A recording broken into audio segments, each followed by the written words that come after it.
Evan Lark was clearing blackberry canes when his mower hit metal buried in the soil. He scraped away the dirt and found a steel hatch he was never supposed to see. Inside was a room with restraints bolted to the floor, a binder labeled Incidents 1992 to 2001, and a Polaroid of a girl's backpack dated October 1998, the same month a 13-year-old vanished without a trace. Within days, someone broke into his shed and left a photograph of his truck beside the hatch, proof that whoever buried those secrets was watching him now. The deeper Evan dug, the more names surfaced, respected officials, decades of cover-ups, and a truth so dangerous that people had disappeared for knowing less. What he found in that shelter would tear his town apart, expose men who thought they were untouchable, and force him to choose between his safety and a girl who had been buried and forgotten for 27 years. Subscribe and tell me where you're watching from, because this story is about to get dark. Evan Lark dragged the mower across the fence line, blackberry canes snagging his boots. The estate grounds stretched quiet around him. 70 acres of overgrown hedges and silted creek beds. He had worked here 3 years and preferred it that way. The blade hit something solid with a grinding shriek. He killed the engine and crouched. Metal glinted under the soil.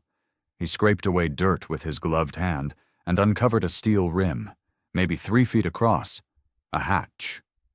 Rust streaked the edges, but the metal held firm. "What the hell?" he said. He tested the handle. It resisted, packed tight with roots and silt. He pulled harder and felt it shift a 1/4 inch. The ground around it looked untouched for years. No footprints, no recent disturbance. Evan stood and wiped his hands on his jeans.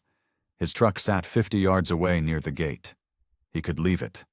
Call Ruthie Bell and let the owner deal with whatever this was. Old civil defense infrastructure, probably. A shelter from the Cold War days when every county had drills. But something about the hatch bothered him. The placement felt wrong. Too far from the main house, too hidden under canes that grew thick and thorned. He walked back to his truck and grabbed a pry bar from the toolbox. His phone showed no signal this deep on the property. He returned to the hatch and worked the bar under the rim. Leverage popped the seal with a hiss of stale air. The smell hit him first. Damp and old. Not decay, just time. He lifted the hatch fully and peered down. A narrow stairwell descended into darkness. Metal rungs bolted to concrete walls. He could see maybe 6 steps before the light gave out. "Not today," he said. He lowered the hatch and scraped dirt back over the rim. His hands shook slightly as he worked. He told himself it was just adrenaline, just surprise. But when he climbed into his truck and started the engine, he sat for a moment before shifting into gear. The hatch was still visible in his rearview mirror, a dark circle in the ground. He would come back tomorrow, bring a headlamp and gloves, see what was down there. He pulled onto the main road and drove home, but the image stayed with him. The hatch, the stairs, the smell of old damp air. Something was buried on the estate. And now he knew where. Evan returned at dawn with a headlamp and pry bars. Mist hung low over the fence line. He parked his truck and walked to the hatch, his boots leaving prints in the dew. The metal felt cold under his hands. He lifted it fully and propped it open with a wooden stake. The stairwell waited below, black and narrow. He clicked on the headlamp and started down. 12 steps. The walls pressed close on both sides. At the bottom, a heavy door stood ajar. He pushed it open and swept the light across the room. A cot against one wall, a crank generator in the corner, and restraints bolted to the floor, heavy steel loops anchored into concrete. "Jesus," he whispered. The room was maybe 10 by 12 feet. Cinder block walls, a steel shelf held water bottles and a binder. He stepped closer and read the label. Incidents 1992-2001. His chest tightened. This was not a shelter, not the kind meant for protection. He opened the binder. Handwritten entries filled the pages. Dates, names, some crossed out, others circled. A Polaroid slipped out and landed at his feet.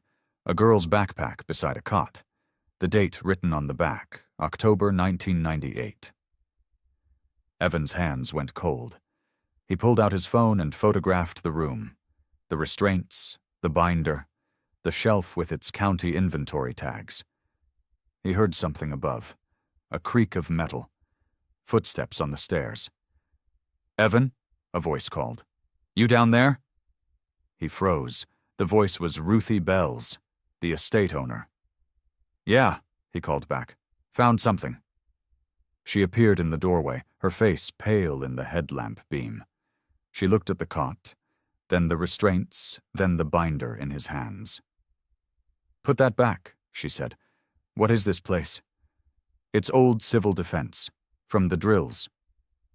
"These restraints aren't from drills." Ruthie stepped closer.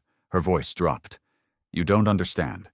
People used this place, important people, to cool off problems."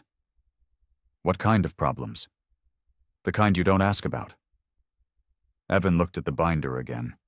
The names, the dates, the Polaroid of a girl's backpack. "I need to show someone," he said. "Who?" "Someone who keeps records." Ruthie's jaw tightened.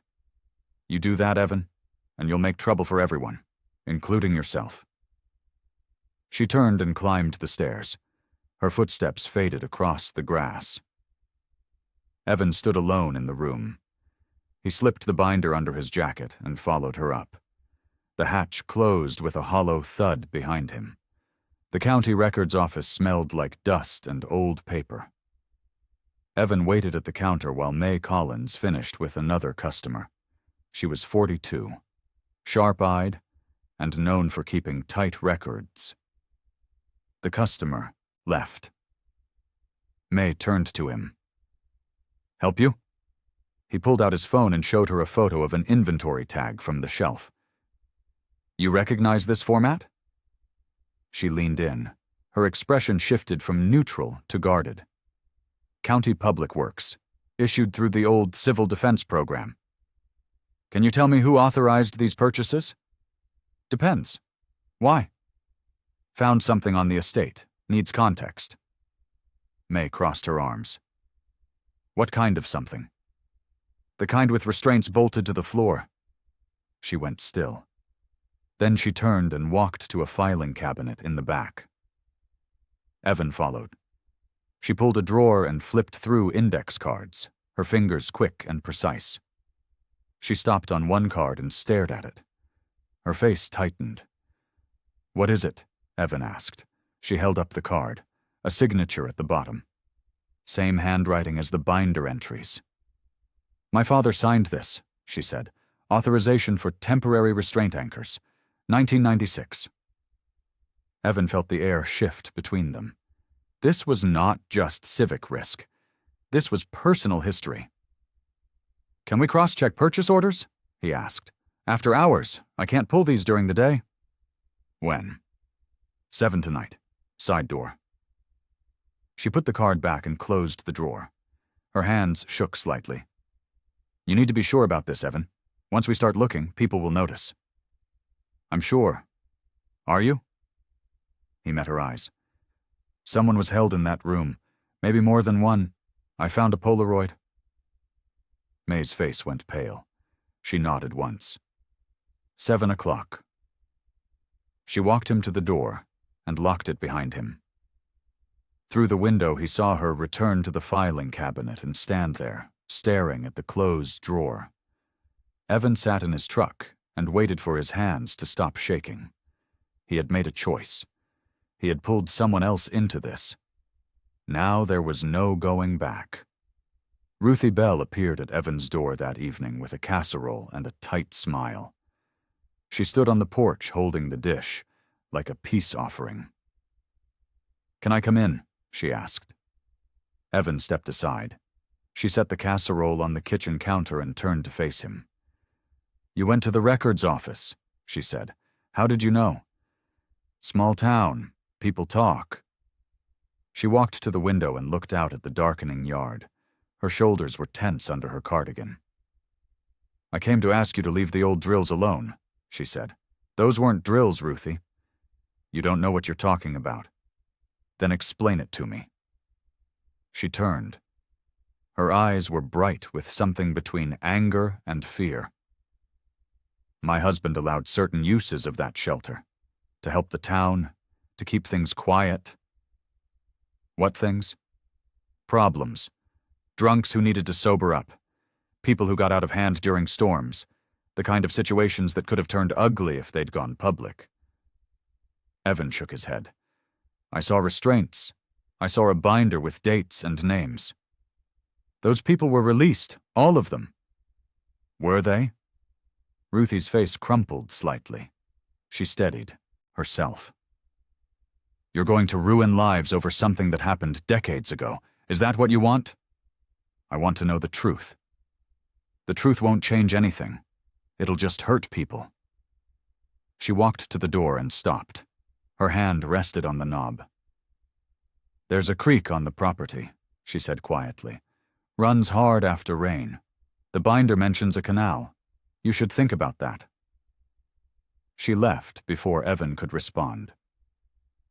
The door closed softly behind her. Evan stood in the kitchen and thought about her words. The creek, the canal, after rain. He pulled out the binder and flipped through it.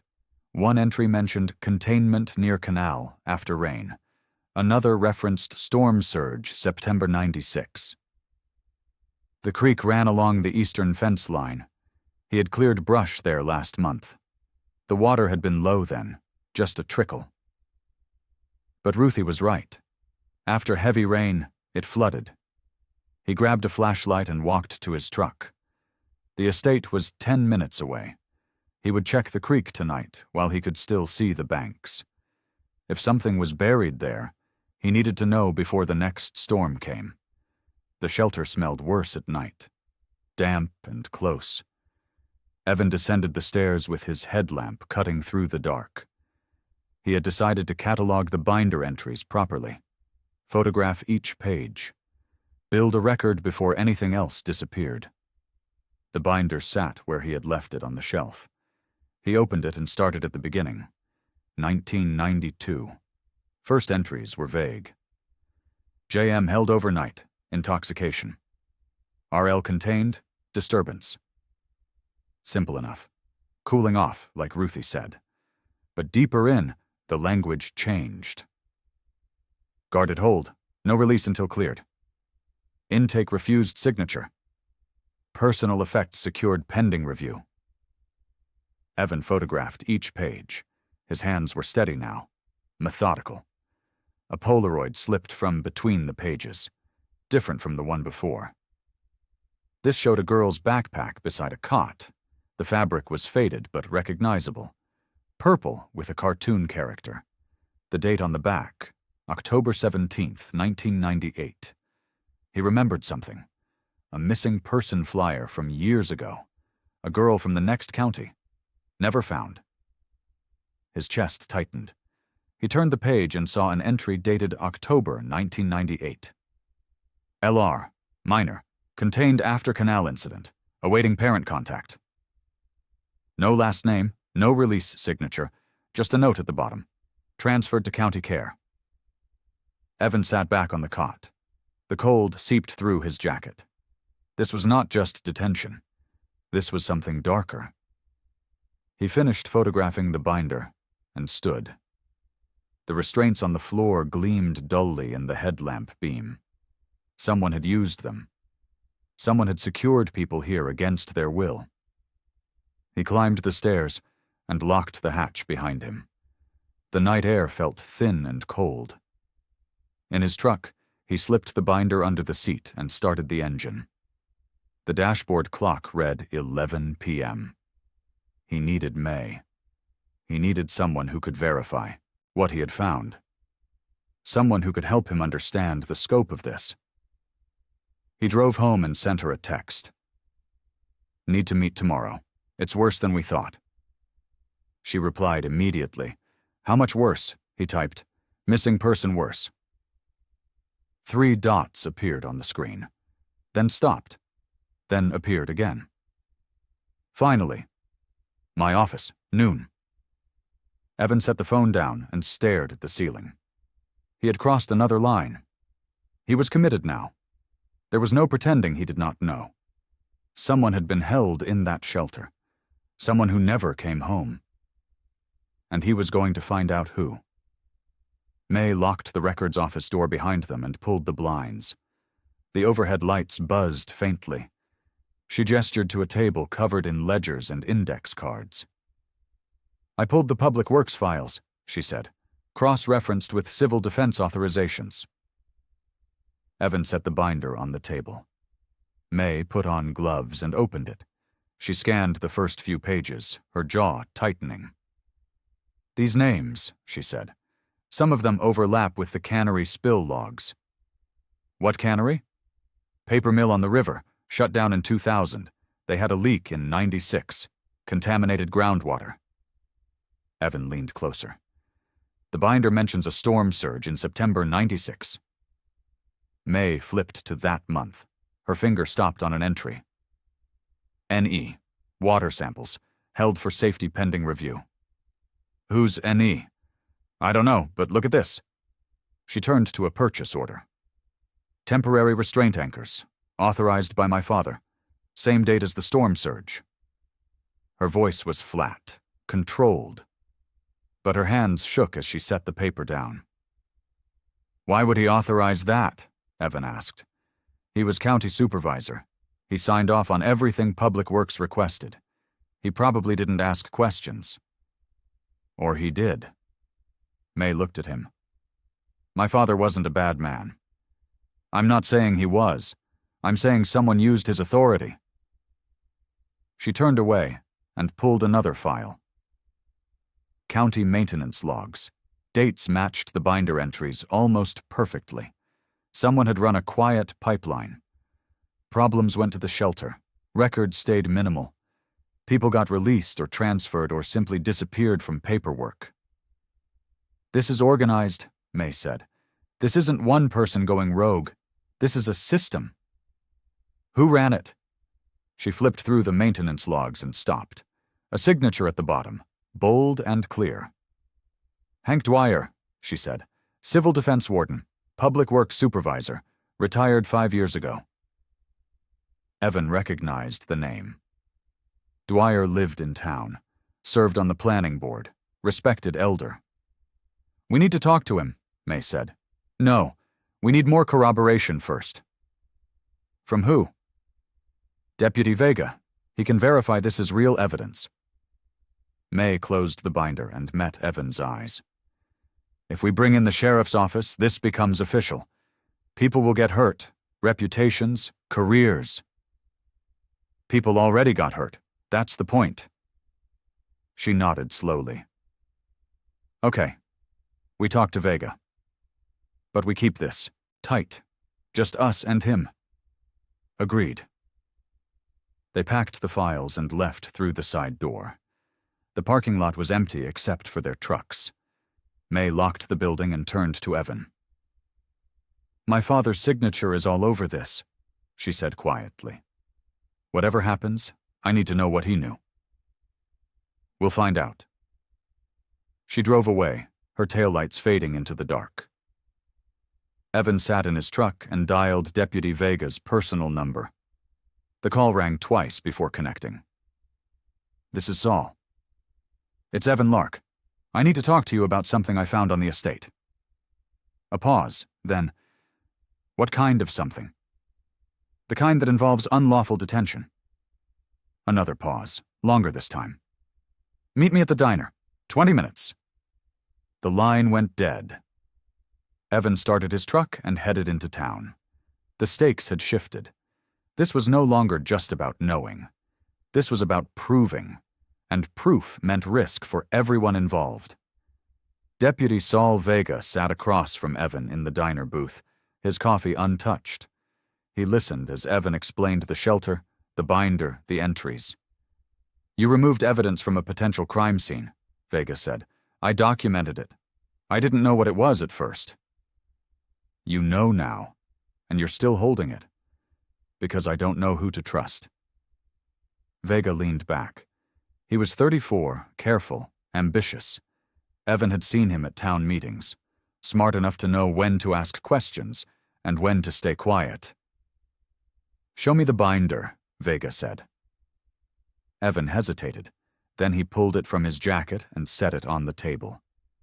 Vega flipped through it, his expression hardening with each page. This is bad, Vega said. If this is real, we're looking at unlawful detention, false imprisonment, maybe worse. It's real. How do you know? Because I found this too. Evan showed him the Polaroid of the girl's backpack. October 98, missing person case, never solved. Vega stared at the photo. You think she was in that shelter? I think someone held her there, and I think the county covered it up. Vega set the Polaroid down carefully. I can't take this, not like this. Chain of custody is already broken. So what do I do? You put everything back where you found it. Then you call me officially. I come out, secure the scene, and we do this right. And if it disappears before you get there? Vega met his eyes. Then we have a bigger problem. He pulled a napkin and drew a rough map. These are defunct monitoring wells along the estate line. County stopped using them in '97. Someone might have wanted them shut down. Why? So no one would test the water. Evan folded the napkin and pocketed it. You think this ties to the cannery spill? I think if you're going to keep digging, you need to be smarter about it. Don't transport evidence. Don't talk to anyone else, and watch your back. Is that official advice? That's personal advice. Vega stood and dropped cash on the table. I'll check something off. The record. But if you find anything else, you call me first. Understood? Understood. Vega left through the front door. Evan sat alone in the booth, the binder heavy in his lap. He looked up and saw Hank Dwyer 2 booths over, watching him. Their eyes met. Dwyer smiled slightly and lifted his coffee cup in a casual salute. Evan's blood went cold. How long had Dwyer been sitting there? How much had he heard? He grabbed the binder and walked to his truck, fighting the urge to run. In the rearview mirror, he saw Dwyer still sitting in the booth, watching through the window. Evan drove home fast, checking the mirror every few seconds. No one followed. But the damage was done. Dwyer knew. And if Dwyer knew, then whoever else was involved knew too. Evan pulled into his driveway and killed the engine. His shed door stood ajar. He always locked it. He grabbed a flashlight and approached slowly. The door swung open at his touch. Inside, tools were scattered across the floor. The workbench had been cleared. And lying on the bench, centered and deliberate, was a single Polaroid. It showed Evan's truck parked beside the hatch. Someone had been watching. Someone had been there, and now they wanted him to know. Evan stared at the Polaroid, his truck, the hatch, taken recently, judging by the angle and light. He turned and scanned the yard. No movement, no sound except the distant hum of traffic. Inside the shed, his toolbox had been opened. The binder was missing. He had left it in the truck, but someone had checked here first, looking for what he had taken. His phone buzzed. A text from May. Are you okay? He called her. She answered immediately. Someone broke into my shed, he said. Took the binder. When? Tonight, while I was at the diner with Vega. Silence on the line. Then, they're watching you. I know, Dwyer was at the diner. He saw me with Vega. What do? We secure the site, document everything before it disappears. Can you meet me at the estate tomorrow morning? What time? Dawn. Bring Ruthie. Why her? Because she has keys to something we haven't found yet, and I think she's ready to talk. May hesitated. Okay, I'll call her. Be careful. You too. The line went dead. Evan walked back to his truck and checked under the seat. The county inventory tag photos were still on his phone, backed up to the cloud, but the physical binder was gone. He sat in the truck and thought about Vega's words. Watch your back. Someone had been in his shed. Someone had photographed him at the hatch. Someone was controlling the narrative. He needed to move faster, document everything, build a case before the evidence vanished completely. He texted May. Tell Ruthie we're going into the shelter tomorrow. All of us. She needs to bring whatever keys she has. 3 dots appeared. Then, she says yes. Evan set the phone down and stared at the Polaroid on his dash, his truck beside the hatch. The message was clear. They knew where he had been. They knew what he had found. And they wanted him to stop. But stopping now meant complicity. It meant letting the harm continue unchallenged. He started the engine and drove to the estate. The gate was locked, but he had a spare key. He parked near the fence line and walked to the hatch. It was still there, still sealed. But the ground around it looked disturbed. Fresh boot prints in the soft earth. Someone else had been here tonight. He took photos of the prints and the hatch. Then he walked the fence line with his flashlight, checking for other disturbances. Near the creek, he found a capped well. The monitoring well from Vega's map. Concrete poured thick over the top. Dated and signed, September 1996. Same month as the storm surge. Evan photographed the cap and the signature. Hank Dwyer's name. Clear and bold. He returned to his truck and sat in the dark. Tomorrow they would go into the shelter together. Ruthie, May, and him. They would inventory everything and call Vega officially. They would force the truth into the open, no matter the cost. He drove home and locked every door. Sleep came hard and thin. In his dreams, he saw the girl's backpack beside the cot. The date on the Polaroid, October 1998. Someone had to remember her. Someone had to care. And if no one else would, then he would. Dawn broke gray and cold. Evan met May and Ruthie at the estate gate. Ruthie's hands shook as she unlocked the padlock. I brought the keys, she said. The ones my husband kept separate. They walked to the hatch in silence. Evan lifted it and descended first. May followed. Ruthie came last, moving slowly on the stairs. The shelter looked the same. Cot, generator, restraints. But Ruthie walked straight to a steel cabinet in the corner. She pulled a small key from her pocket. This is what you wanted to see, she said. The cabinet opened with a metallic click. Inside were personal effects, watches, key fobs, a wallet, and a stack of papers clipped together. May pulled the papers out. Release waivers, signed by guardians. They got their people back, Ruthie said. Most of them. Most? Evan asked. Ruthie's face tightened. One didn't get signed. A woman who wouldn't cooperate. They held her longer. May flipped through the waivers. At the bottom was an unsigned intake form. Name, Nora Esteban. Date, September 1996. Reason, refused to surrender water samples. Where is she now? May asked. Still in town. Lives alone. Never talks about it. Evan took a photo of the intake form. We need to find her. She won't talk to you, Ruthie said. She might if you come with us. Ruthie looked at the cabinet, at the watches and key fobs of people who had been held here. Her voice came out small and broken. My husband said it was necessary, that the town needed protecting. I believed him. Did you know about the girl? Evan asked. What girl? October 98. Purple backpack. She was detained here. Ruthie's face went pale. I don't know anything about a girl. Then why do you look terrified? She turned away. Because if there was a girl, then nothing my husband said was true. May closed the cabinet. We need Nora's testimony.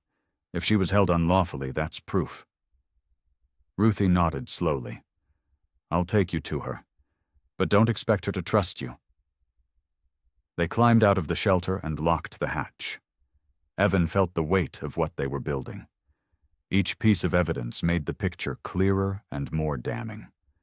In the truck, Ruthie gave directions to a cinder block bungalow on the edge of town. They pulled up and parked. The windows were covered with thick curtains. May knocked. Footsteps approached inside. A chain rattled. The door opened 2 inches. A woman's face appeared in the gap. Thin. Watchful. 51 years old, but looking older. Ruthie, she said. What do you want? We need to talk to you about the shelter. Nora's eyes shifted to Evan and May. Fear crossed her face. I don't talk about that. We found your intake form, May said. Unsigned. That means they held you without consent. I don't care what they did. It's over. It's not over if they're still covering it up. Nora stared at May. Something in her expression cracked. She unchained the door and stepped back. 5 minutes, she said. They entered the small living room.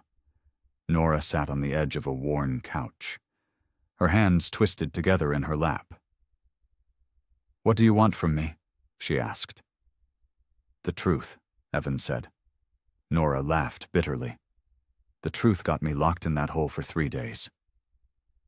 Nora sat with her back rigid against the couch. Her eyes were red-rimmed and hard. She looked at Ruthie first. You knew, Nora said. You knew they used that place. I didn't know about you, Ruthie said quietly. I swear. Then what did you know? That people got cooled off there. Drunks. Troublemakers. Not people like you. Nora shook her head. People like me are exactly who they wanted to shut up. May leaned forward. What happened in September '96? Nora's jaw tightened. Storm surge, creek flooded. I ran independent water tests for a grant project. Found contamination downstream from the cannery. What kind of contamination? Heavy metals, solvents, enough to kill livestock if it got into the wells. What did you do? Evan asked. I tried to report it, brought my samples to the county office. They told me to leave them for review. I refused. Said I'd take them to the state lab myself. Then what? 2 men showed up at my house that night. Said I was being held for my own safety. Storm was dangerous. Roads were flooding. They'd keep me overnight and release me in the morning. May's voice was careful. But they didn't release you in the morning. No, they kept me 3 days. Said my samples needed verification, that I was causing unnecessary panic. By the time they let me go, the storm was over and the creek had flushed everything downstream. Did they return your samples? Evan asked. No, they said they were inconclusive, lost in processing. Ruthie covered her face with her hands. I'm sorry, I didn't know. Everyone knew, Nora said. They just didn't care. May pulled out her phone and showed Nora the unsigned intake form. This proves they detained you without legal authority. You could file charges. Nora looked at the photo and then away. Against who? The men who held me are dead or retired. The records are buried. No one would believe me. We believe you, Evan said. Why? What's in it for you? Nothing, except knowing the truth. Nora studied him. Something in his face seemed to convince her. She stood and walked to a hallway closet. She returned with a plastic storage tote. I kept copies, she said. Lab receipts, chain of custody forms, photos of the sample sites. I was afraid they'd come for these, too. May opened the tote. Inside were folders organized by date, test results, maps, and a small envelope of Polaroids showing discolored water and dead fish. This is evidence, May said. This is my insurance, Nora said. If they tried to shut me up permanently, someone would find it. Evan lifted the tote. Can we take this to Deputy Vega? Why would I trust the sheriff's office? Because Vega wasn't here in '96. He's young enough to care, and smart enough to know this matters. Nora hesitated. Then she nodded. Take it. But if anything happens to me, you're responsible. Nothing will happen to you, Ruthie said. I'll make sure of it. Nora looked at her with something between pity and contempt. You can't make sure of anything. You never could. They carried the tote to Evan's truck. Nora watched from the doorway, her arms crossed tight against her body. As Evan started the engine, May turned to him. We just made her a target. She's been a target for 30 years, Evan said. At least now she's not alone. He drove toward the sheriff's station, checking the rear view every few seconds. No one followed, but the weight of the tote in the truck bed felt heavier with every mile. They had evidence now, real proof, but possession made them vulnerable, and someone out there knew they were coming. Deputy Vega met them in an empty conference room at the station. He closed the door and gestured to the table. Show me what you have, he said. Evan set the tote down and opened it. May spread the documents across the table. Lab receipts, chain of custody forms, photos of contaminated water. Vega scanned the pages, his expression darkening. Where did you get this? From Nora Esteban, May said.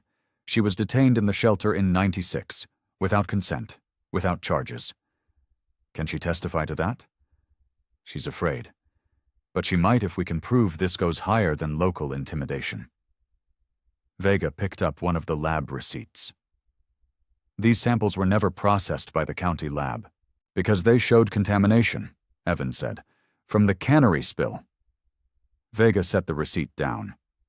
You're telling me someone detained a civilian to suppress environmental evidence? That's exactly what we're telling you. Vega walked to the window and stared out at the parking lot. His shoulders were tight. This is bigger than I thought. Can you secure the site? May asked. Before anything else disappears? I need probable cause, and I need to run this up the chain. How far up? Far enough to make sure it doesn't get buried again. Evan pulled out his phone and showed Vega the photo of the unsigned intake form. This proves Nora was held without authorization. That's unlawful detention. Vega studied the photo. Who else knows about this? Just us, and Ruthie Bell. Anyone else? Hank Dwyer. He saw me talking to you at the diner. Vega's jaw tightened. Dwyer's connected. Planning board. Civic association. He's got pull. Then we move fast, May said. No, you stop moving. You hand this over to me and let me handle it. What if it gets buried? Evan asked. Then at least you won't get buried with it. The room went silent. Vega's phone buzzed. He glanced at the screen and frowned.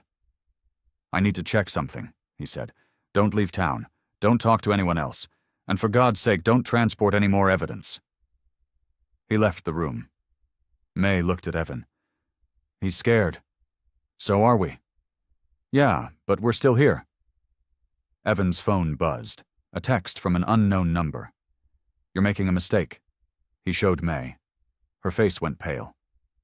Who sent that? I don't know, but they know my number. May stood and walked to the door. Through the window, she saw Vega talking to another deputy in the hallway. His body language was tense, defensive. We need to get out of here, she said. Why? Because if Vega's running this up the chain, then the wrong people might hear about it before the right ones do. Evan grabbed the tote and followed her out. They left through the side entrance and hurried to the truck. As they pulled onto the main road, Evan saw a familiar pickup parked across the street. Hank Dwyer sat behind the wheel, watching the station. Their eyes met for a brief second. Dwyer smiled slightly. Then he started his engine and drove away. "He's following us," May said. "No, he's letting us know he can." Evan turned toward the estate. They needed to check the shelter again, document anything Dwyer might try to remove. But when they arrived at the gate, they found it already open. Fresh tire tracks in the mud. Someone had been here. Recently, and they were probably still inside. May climbed out of the truck and stared at the open gate. "We should wait for Vega." "We don't have time," Evan said. They walked toward the hatch. The padlock hung open on its chain. Evan crouched and examined the lock. No damage. Someone had used a key. "Ruthie," May said. "She's the only one with keys." Or someone who took hers. Evan lifted the hatch. The stairs descended into darkness. He clicked on his headlamp and started down. May followed close behind. The shelter was different. The cot had been moved, the generator unplugged, and the walls showed dust outlines where binders and equipment had once hung. "Someone cleaned this place," May said. Evan walked to the steel cabinet. The door hung open, empty. All the personal effects were gone. The waivers, the watches, everything. "They took it all," he said. May pointed to the wall behind the stairs. "Look." A rust stripe ran down the cinder block. Recent, still damp in places. Evan touched it. His fingers came away orange. "Water," he said. "From the vent." He followed the stripe to a grate in the ceiling. The vent fan was running. Someone had turned it on. "Why would they do that?" May asked. "To clear the air. To remove any trace of who was here?" May took photos of the empty cabinet and the rust stripe. "We need to get this to Vega now." Evan nodded. They climbed the stairs and emerged into daylight. The wind had picked up. Storm clouds gathered to the west. At the truck, Evan's phone buzzed. A call from Vega. "Where are you?" Vega asked. "At the estate. Someone cleaned the shelter. Took everything from the cabinet." "Get out of there, now." "Why?" "Because I just pulled the maintenance records for the monitoring wells. Hank Dwyer authorized concrete pours, over 3 of them in September '96. Same contractor who worked the cannery spill." "What contractor?" "Thomas Ridley. Died in '97. Accidental exposure to industrial solvents. Death certificate says he fell into an open tank." Evan's blood went cold. "You think he was silenced?" "I think he knew too much. And I think whoever buried those wells will bury you too if you keep pushing." "We need to confront Dwyer." "No, you need to stay away from him. I'm coming out to secure the site." "When?" "After my shift, 6 o'clock. That's 4 hours from now." "Then wait for me." The line went dead. Evan looked at May. She was staring at her phone, her face ashen. "What is it?" he asked. "I found the invoice, the one tying Dwyer to the contractor. It's dated September 15th, '96, 3 days before Nora was detained." She turned the phone toward him. The invoice showed payment for emergency infrastructure stabilization, monitoring wells 1 through 3. And at the bottom, a note in small print. County emergency authorization. Verbal approval H. Dwyer. "He covered it up," May said. "The contamination, the spill, everything." Evan took a photo of the invoice. "We need to meet Dwyer. Get him on record." "Are you insane?" "He thinks we're scared. If we back down now, he'll just clean up the rest and we'll have nothing." May closed her eyes. "If we confront him, we're putting a target on our backs. We already have a target. At least this way we get answers." She opened her eyes and met his gaze. "Okay, but we do it in public, and we record everything." "Deal." Evan texted Dwyer. "Need to talk about the old civil defense procedures. Can you meet at the diner?" The response came immediately. 4 o'clock. Evan showed May. She nodded grimly. That gives us 2 hours to prepare. They drove back to town. The storm clouds followed them, dark and heavy with rain. By the time they reached the diner, the first drops had started to fall. The diner smelled like coffee and fried food. Evan and May took a booth near the back. Evan set his phone on the table, voice recorder already running in his pocket. Hank Dwyer walked in at 4 o'clock sharp. He was 71, broad-shouldered, with a face that smiled easily. He slid into the booth across from them. Evan, May, what can I do for you? We found the shelter, Evan said. Dwyer's smile didn't waver. The old civil defense site? Yeah, I remember that. We ran drills there in the 90s. We found more than drills. Like what? Restraints. Binders with names and dates. Personal effects. Dwyer nodded slowly. Ah, you found the cooling-off room. May leaned forward. The what? That's what we called it. A place to hold people temporarily. Drunks, domestic disputes, people who needed to calm down before they hurt themselves or others. That's not legal, May said. It was practical. This is a small town. We didn't have the resources for formal processing every time someone got out of hand. The shelter gave us options. Evan kept his voice level. What about Nora Esteban? Dwyer's smile tightened slightly. Who? The woman you detained for 3 days. The one who found contamination from the cannery spill. I don't recall anyone by that name. Her intake form says otherwise. Dwyer spread his hands. Evan, you have to understand the context. 96 was a bad year. The cannery was struggling. One more scandal would have shut it down. 300 jobs, gone. We couldn't let that happen. So you covered it up, May said. We managed it. There's a difference. You illegally detained a civilian. We protected her. The storm was dangerous. She was running around taking samples in flooded areas. We brought her somewhere safe. Against her will. Dwyer's voice hardened. She was causing a panic, spreading rumors about contamination that we couldn't verify. By the time the storm passed, the creek had flushed clean. Problem solved. Evan felt anger rise in his chest. What about the monitoring wells, the ones you had capped? Standard maintenance. Those wells were defunct. Or you didn't want anyone testing them.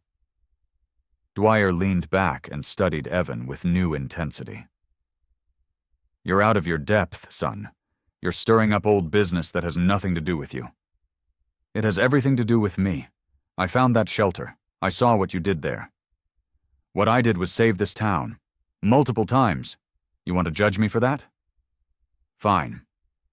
But ask yourself, what you're really accomplishing. You're going to hurt a lot of people over something that happened 30 years ago. For what? Justice? Closure? There's no one left to prosecute. There's you, May said. Dwyer smiled coldly. I'm an old man. What are you going to charge me with? Doing my job? Evan's phone buzzed. A text from Vega. On my way. ETA 20 minutes. Dwyer's eyes flicked to the phone. Talking to Deputy Vega, are we? We're building a case. No, you're building trouble. Dwyer stood. His hand came down on Evan's shoulder. Heavy. You seem like a good man, Evan. Don't throw your life away over this. He walked out of the diner. The door swung shut behind him. May stared at Evan. Did you get all that? Evan pulled out his phone and checked the recording. Every word. He just confessed to covering up contamination, to detaining Nora. He framed it as civic responsibility. A lawyer will argue he was acting in the town's interest.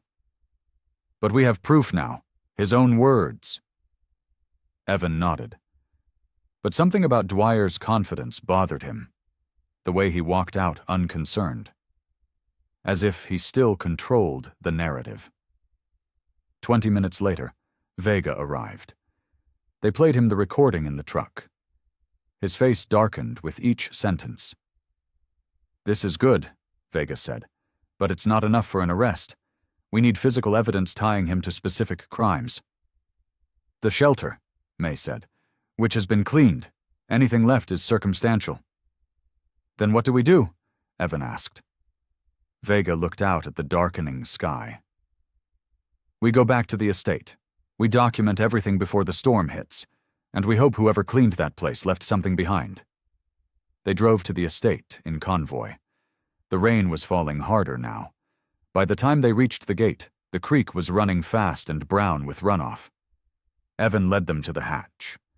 They descended together into the shelter, and immediately saw something new. The paver stones near the base of the stairs had been shifted. Slightly, but enough to notice. Vega crouched and examined the gap. Someone's been digging here, recently. Evan pulled the pavers aside. Beneath was loose soil, and something wrapped in plastic. They looked at each other. The storm raged above them, the creek rising, and below in the dark, something buried was finally coming to light. Vega pulled on latex gloves and carefully excavated the soil around the plastic bundle. Evan and May watched in tense silence. The bundle was small, maybe a foot long, wrapped tight.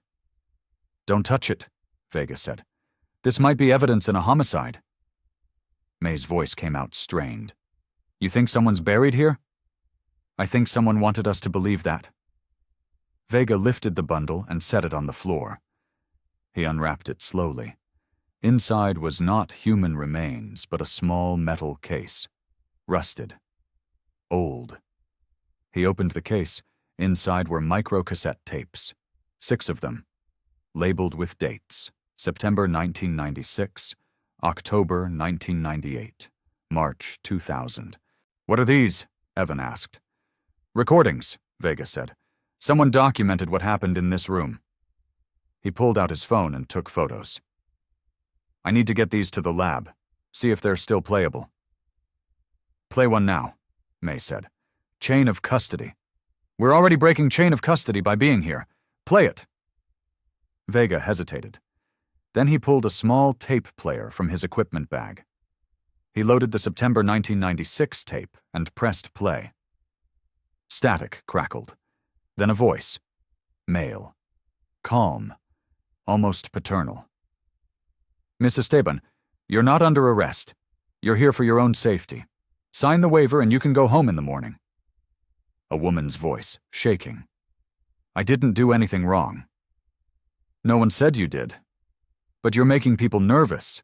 Taking samples. Asking questions. It's causing problems. I have a right. You have a responsibility. To this community. Sign the waiver and this ends. I won't sign. A long pause. Then, that's your choice. We'll keep you comfortable until you change your mind. Footsteps. A door closing. Then silence. Vega stopped the tape. His jaw was tight. That's unlawful detention, clear as day. Who's the voice? May asked. I don't know, but we can get it analyzed. Evan pulled out his phone. Play the October 98 tape. Vega loaded it. More static. Then the same male voice. Honey, your mom's on her way. She knows you're safe. But you need to tell us what you saw at the canal. A young girl's voice. I saw them dumping something. In the water. Who? The truck. From the mill. What did they dump? Barrels. Big ones. They rolled them into the creek. The male voice again. Softer. And you told your teacher about this? Yeah. That wasn't smart, honey. You don't understand what you saw. Those were maintenance supplies. Nothing dangerous. But the fish were dead. I saw them. The storm killed those fish, not the barrels, you understand? A long pause. Then the girl's voice, small and frightened. Can I go home now? Not yet. Your mom needs to come get you. And we need her to sign something first. What? Just paperwork. Don't worry. The tape ended. The shelter felt colder. Darker. May's voice shook. That's a child. They detained a child. And made her recant testimony, Vega said. This is witness tampering, obstruction, maybe kidnapping. Who's the girl? Evan asked. Vega checked his notes. The missing person from '98, Lara Reed, 13 years old, vanished October 17th. The same date as the backpack Polaroid, May said.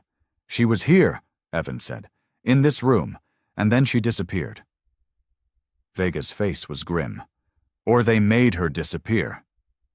The vent fan kicked on suddenly, loud and mechanical. They all jumped. Evan looked up. Water dripped from the grate. Fast now. The storm was intensifying. We need to get out, Vega said. The creek's rising. They climbed the stairs. Outside, the rain hammered down. The creek was over, its banks, brown water rushing toward the fence line. Vega loaded the tape case into his cruiser. I'm taking these to the lab, and I'm calling the DA's investigator. This is beyond me now. What about Dwyer? May asked. We build the case, then we bring him in. He'll run, Evan said. Where? He's 71. He's not running anywhere.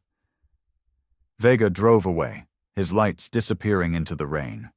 Evan and May stood by the hatch. Water pooled around their boots. We did it, May said. We found proof. Yeah, but the girl's still missing, and Dwyer's still free. Thunder cracked overhead. The storm was getting worse. Evan looked at the creek. The water was rising fast. Too fast. We should go, May said. But Evan was staring at something near the bank, a shape in the water. Metal, glinting in the rain. What is that? He asked. They walked closer. The shape was a drum, rusted, half buried in the mud, the kind used for industrial waste. Evan knelt and scraped mud from the side. A label, faded but readable. Property of Clearwater Paper Mill, hazardous materials. May took a photo. This is what the girl saw, the barrels from the truck, which means there are more. They searched the bank, found 3 more drums, all rusted, all leaking slow into the soil. We need to call someone, May said. Environmental protection, state lab. Call Vega first. This is part of the case. May dialed, but the call wouldn't connect. No signal. The storm was blocking everything. Evan's truck was parked 50 yards away. They ran for it, rain soaking them through. By the time they reached the cab, they were shivering. May tried calling again. This time it connected. She explained what they found. Vega said he'd send someone out first thing in the morning, but by morning, the storm might wash the drums downstream. The evidence would be gone. Evan started the truck. We need to mark the location, document everything. In this weather? If we don't, it's lost. They spent the next hour photographing the drums and the bank. Evan used orange flagging tape to mark each location. By the time they finished, the water was lapping at the bottom step of the hatch. They drove back to town, exhausted and soaked. But they had done it. They had evidence, physical proof of the dumping, recordings of the detentions, a case that couldn't be ignored. At May's apartment, they dried off and reviewed the photos. Everything was clear, documented, ready. What happens now? May asked. Vega takes it to the DA. The DA starts an investigation, and Dwyer gets questioned. What if he destroys evidence? He already tried. We found it anyway. May nodded, but she looked uneasy. I keep thinking about that girl, Lara Reed. Where did she go? I don't know, but the tapes prove she was detained. That's a start. Evan's phone buzzed. A text from an unknown number. You should have stopped when you had the chance. He showed May. Her face went pale. They're threatening us, she said. Let them. We have the evidence. They can't bury it now. But even as he said it, he felt the doubt. Dwyer was connected, respected. He had spent decades building his reputation, and reputation could be a powerful weapon. Evan woke to his phone buzzing. 3 a.m. A call from Vega. "Get to the estate," Vega said. "Now." "What happened?" "Someone broke into your shed again, and this time they went after the site." Evan dressed fast and drove through the rain. May called and said she was on her way too. At the estate, Vega's cruiser sat near the gate, lights flashing. Evan parked and ran to the hatch. It was open. Pavers scattered around the rim. Vega stood at the bottom of the stairs, his flashlight sweeping the shelter. "They came back, took whatever we missed." Evan descended. The steel cabinet was gone. Not just emptied, removed entirely. The bolts in the wall where it had hung were fresh and clean. "They unbolted it," May said from behind him. "Carried it out." Vega shone his light on the floor. The restraint loops were gone too, cut cleanly from their mounts. Only rust marks remained. "This is destruction of evidence," Vega said. "Felony level." "Who did it?" Evan asked. "Someone with tools and time, someone who knew what we found and wanted it gone." May walked to the corner. "The tapes. Did you secure them?" "They're in evidence lockup. Safe." "What about the unsigned intake form?" Vega's face tightened. "It was in the cabinet. If they took the cabinet..." "Then it's gone," Evan said. They stood in silence. The shelter felt stripped, emptied of everything that mattered. Evan climbed the stairs and walked the perimeter. Fresh boot prints in the mud, deep treads, size 12 or larger. He photographed them. Near the shed, his tools were scattered again. But this time something else was missing. His backup hard drive, the one with copies of all the photos. Fear turned to anger. He called May over. "They took my hard drive." "Did you back up to the cloud?" "Yeah, but they don't know that." Vega joined them. "This is intimidation. They're trying to scare you off." "It's working," May said quietly. Evan looked at her. "We can't stop now." "Why not? They're erasing everything. We have the tapes and some photos, that's it." "That's enough." "Is it?" Her voice broke. "They're in our homes, Evan. They know where we live. They know what we're doing." Vega put a hand on her shoulder. "I can request protection. Get a patrol car on your street." "For how long? A week? A month? What happens when you stop watching?" "Then we move faster. We bring in the DA tonight. Make this official." "The DA's office is closed," May said. "Not for this. I'll call the investigator at home." Vega walked to his cruiser and made the call. Evan and May stood in the rain. The creek roared nearby, swollen and dangerous. "I'm scared," May said. Me too." "My father's signature is all over this. If this goes public, his reputation is destroyed. He's dead. He can't be hurt anymore. But I can, and so can you." Evan met her eyes. "Would you rather let them get away with it?" She hesitated, then shook her head. "No."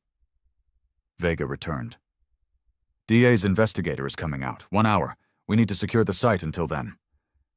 They spent the next hour in Vega's cruiser, waiting. The rain eased slightly. False dawn grayed the sky. At 5 a.m., a sedan pulled up. A woman in her 50s stepped out. Sharp suit, sharp eyes, DA investigator Karen Mills. "Show me," she said. They walked her through everything. The shelter, the missing cabinet, the boot prints, the stolen hard drive. Mills took notes, asked precise questions. Finally, she looked at Vega. "You have the tapes?" "In lockup." "Get them to the state lab today. Full analysis, voice prints, background audio, everything." "What about the site?" "Seal it. Crime scene tape. No one in or out except forensics." "And Dwyer?" "Not yet. We need more before we bring him in. If we move too early, he lawyers up and we lose leverage." Evan felt frustration rise. "How much more do you need?" "Enough to make charges stick. Right now we have unlawful detention from 30 years ago. Statute of limitations is long expired. We need something current, something prosecutable. He destroyed evidence, May said. Prove it was him. The boot prints. Could be anyone's. I need direct evidence, witnesses, recordings, something that puts him at this site in the last 24 hours. They were silent. Mills was right. Everything they had was old or circumstantial. Mills softened slightly. I know this is frustrating, but I'm trying to help you. If we charge Dwyer prematurely, he walks, and you've exposed yourselves for nothing. She handed Vega a card. Call me when forensics is done, and keep these two safe. Someone's clearly worried about what they know. She drove away. Vega began stringing crime scene tape around the hatch.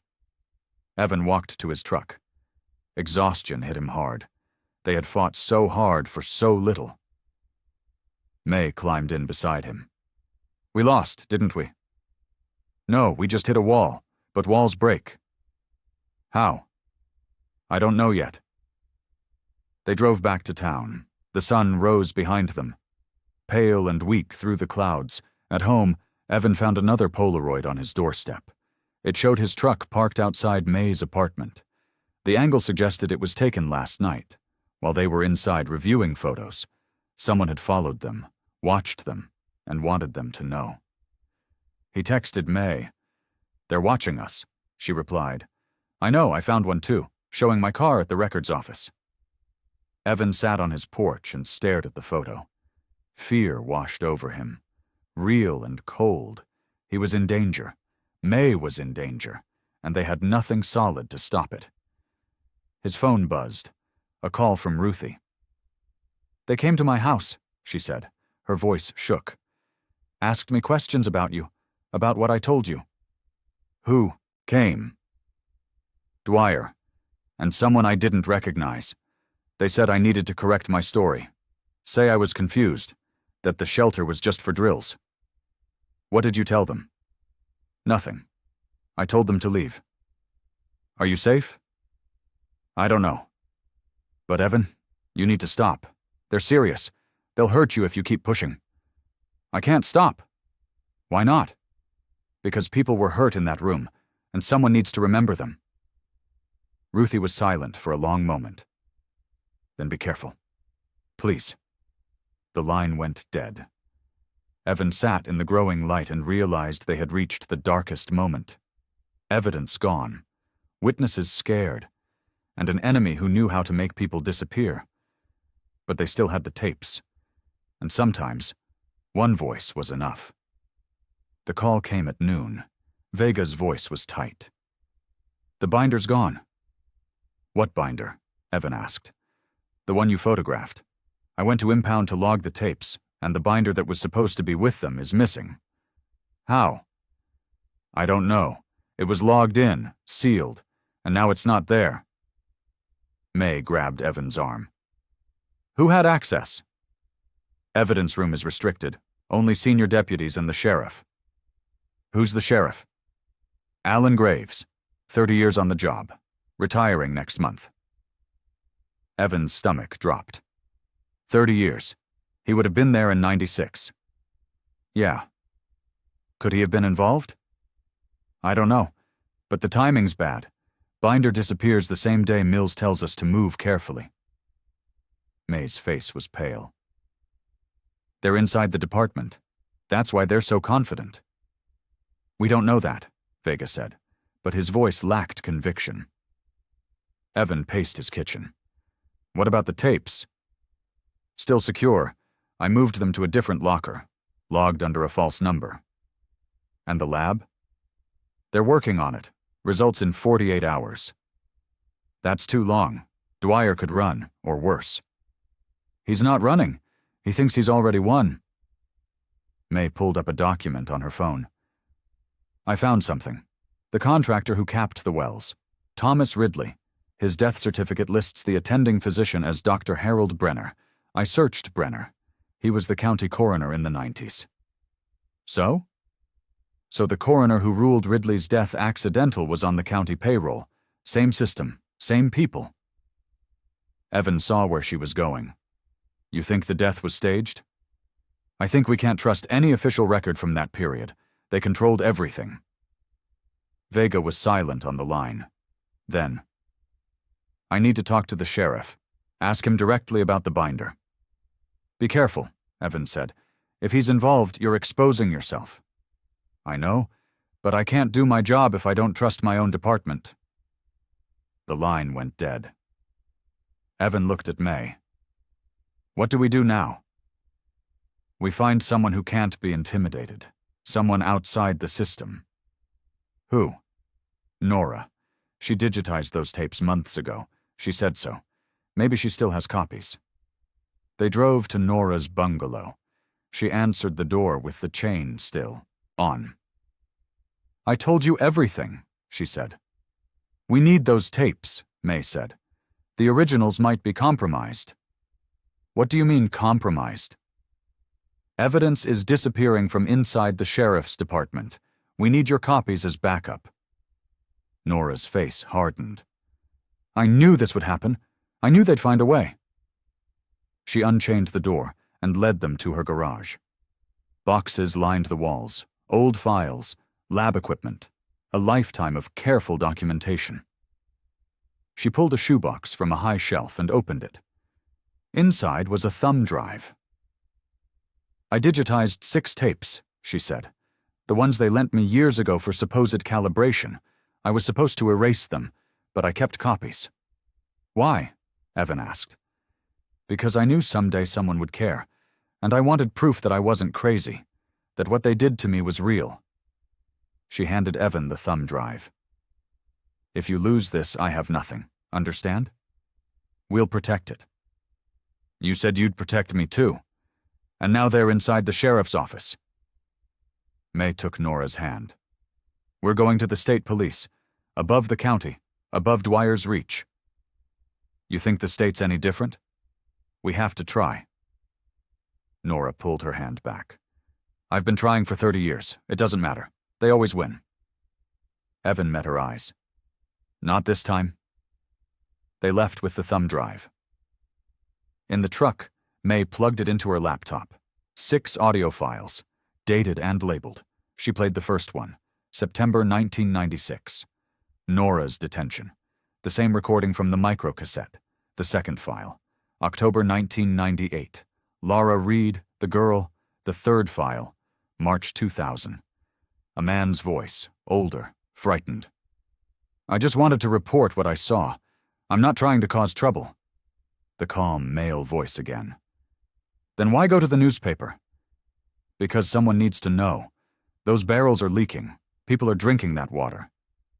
You're mistaken. The wells have been tested. They haven't. I checked. A long pause, then. You're making serious accusations against important people. That's dangerous. I don't care. I have kids. They play in that creek. Then think about your kids. Think about what happens if you lose your job, your house, your reputation. Silence. Then, you're threatening me. I'm protecting you from yourself. The recording ended. May looked at Evan. That's blackmail. And witness intimidation? Who was the man? I don't know, but Nora might. Evan called Nora. She answered on the first ring. The March 2000 tape. A man talking about leaking barrels. Who was he? Nora's voice was quiet. Marcus Webb. He worked maintenance at the county park. He had access to the creek. He saw the barrels. He tried to report it. What happened to him? He left town 3 months later. No one knows where he went. Is he alive? I don't know. I lost track of him. Evan thanked her and ended the call. He looked at May. We need to find Webb. If he's even alive. We try. Because he's a witness to current contamination. Not 30 years ago. Now. May nodded. I'll search property records, tax filings, see if he's still around. They drove to the records office. May worked fast, pulling files and cross-referencing databases. After an hour, she found something. Marcus Webb, Last known address, Bellingham, Washington. Property tax records current through last year. He's alive. Maybe. Or his estate is paying taxes. Let's call him. May found a phone number. Evan dialed. It rang 4 times. Then a man answered. Hello? Is this Marcus Webb? A pause. Who's asking? My name's Evan Lark. I'm calling about the creek contamination you reported in 2000. Long silence. Then, I don't talk about that. We have recordings of you being threatened. We need your testimony. I said I don't talk about it. Leave me alone. The line went dead. Evan tried calling back. It went straight to voicemail. He's scared, May said. Of course he is. They threatened him, made him leave town. So what do? We go to him, face to face. Bellingham's 6 hours away. Then we drive. May checked her phone. Vega texted. The lab finished the voice analysis. The male voice on the tapes matches Hank Dwyer. 97% certainty. Evan felt a surge of relief. That's it. That's proof. Mills says it's still not enough for an arrest. Dwyer can claim the recordings are fabricated, that we edited them. Even with Nora's testimony. He'll say she's biased, that she's been trying to frame him for decades. Frustration boiled over. So what will be enough? A confession, or a current crime, something recent and undeniable. Evan stared at the phone. The answer was obvious. Dangerous, but obvious. We get him to confess. On tape. Today. How? We tell him we found the drums, that we're going public, and we record his reaction. May shook her head. That's insane.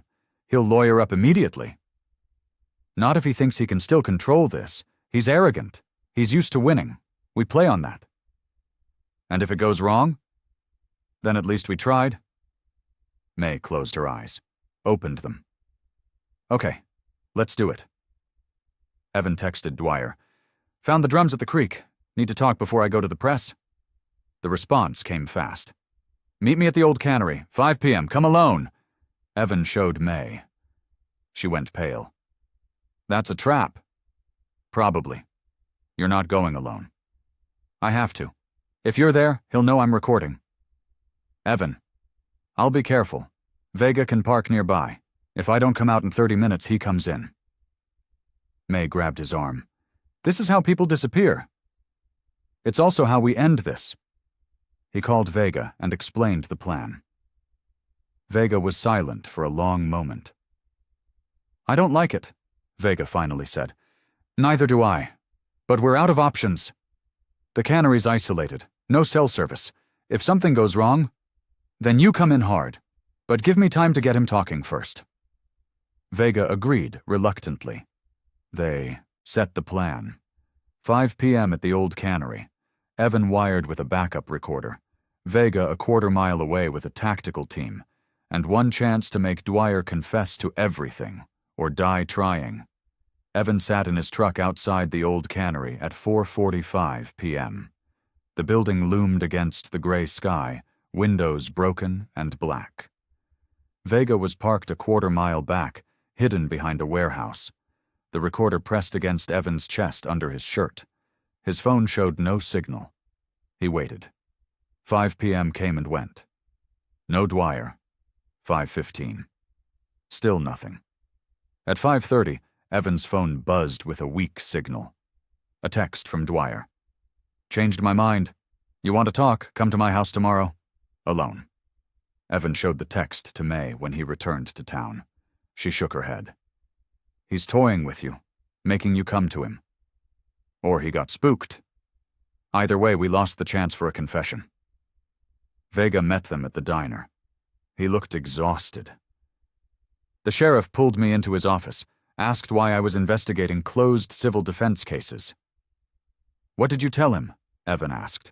That I was following up on a citizen complaint. He told me to drop it, said I was wasting resources. Did he threaten you?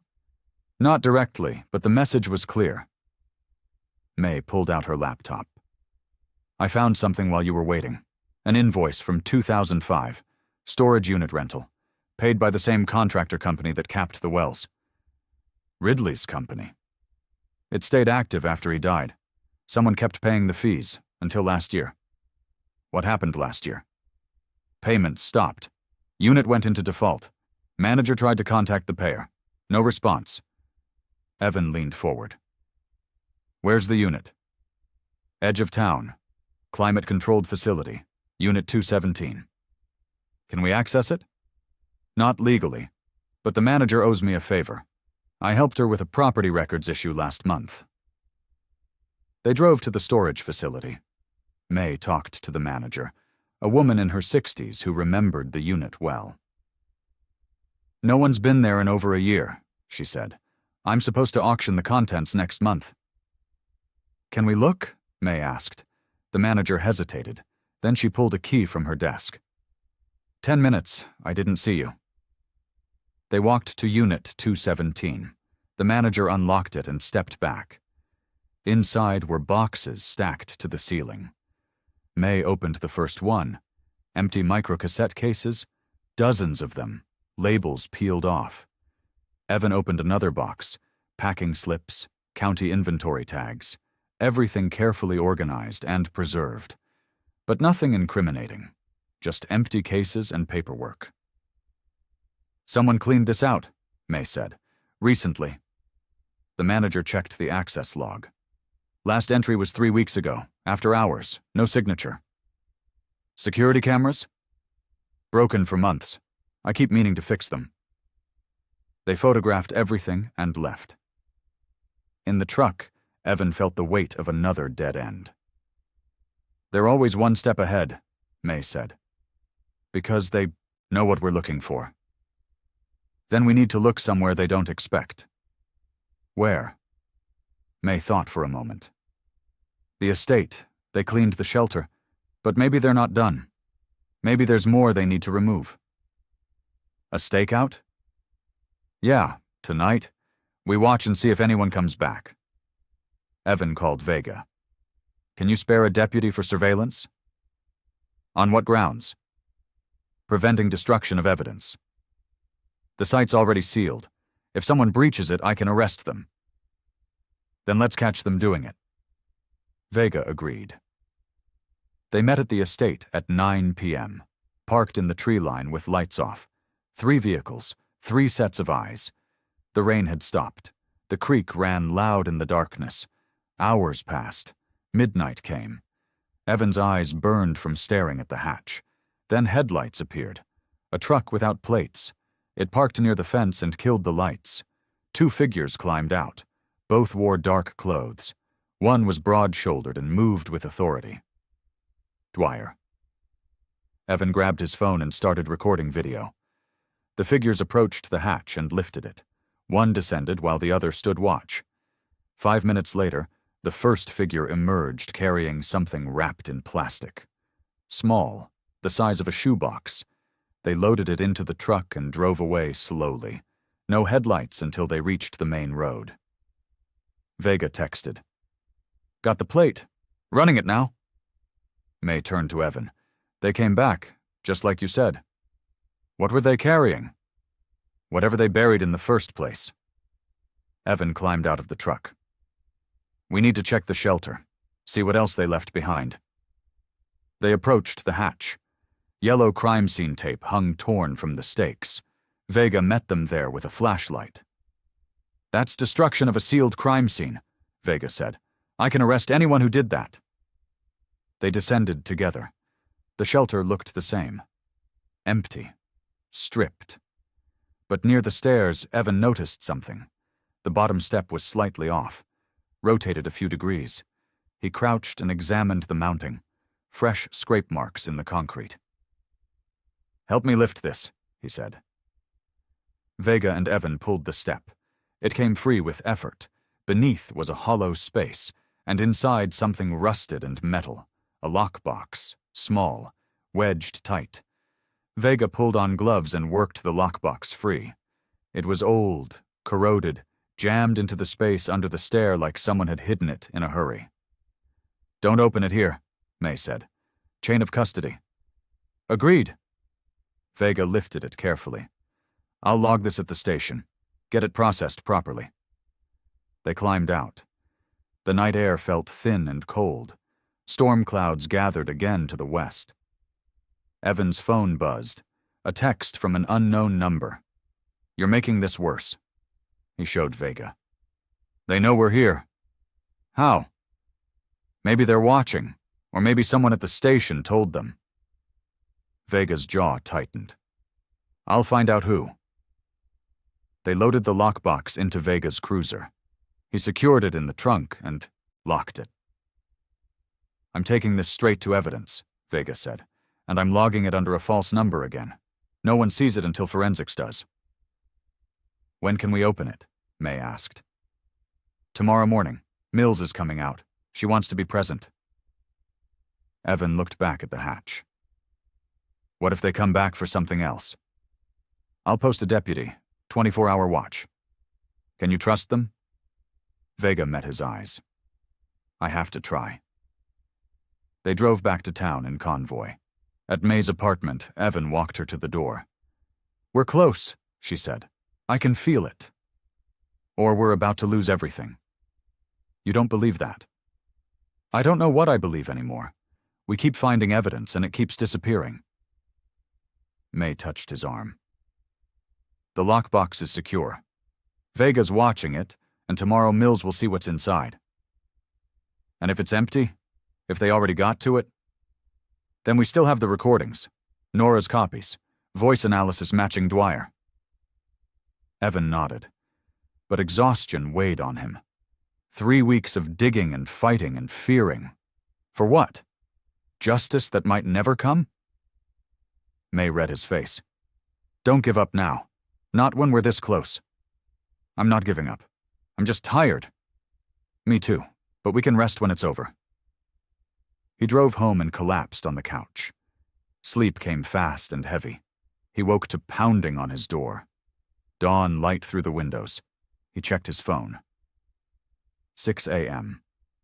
Vega stood on the porch, his face grim. What happened? Evan asked. Someone broke into the station last night. Evidence room. The lockbox is gone. Evan felt his stomach drop. How? I don't know. Alarm didn't trip. No signs of forced entry. Whoever did it had keys and codes. The sheriff. I don't know. But I'm done trusting anyone at the department. Where's Mills? On her way. She's furious. This is federal-level obstruction now. May pulled up in her car. She climbed out and saw their faces. What happened? Lockbox was stolen, Evan said. From inside the sheriff's station? Yeah. May sat on the porch step. Her shoulders sagged. We lost. No, Vega said. We adapt. Mills is bringing in state investigators. They'll interview everyone who had access. Someone will break. Will they? May asked.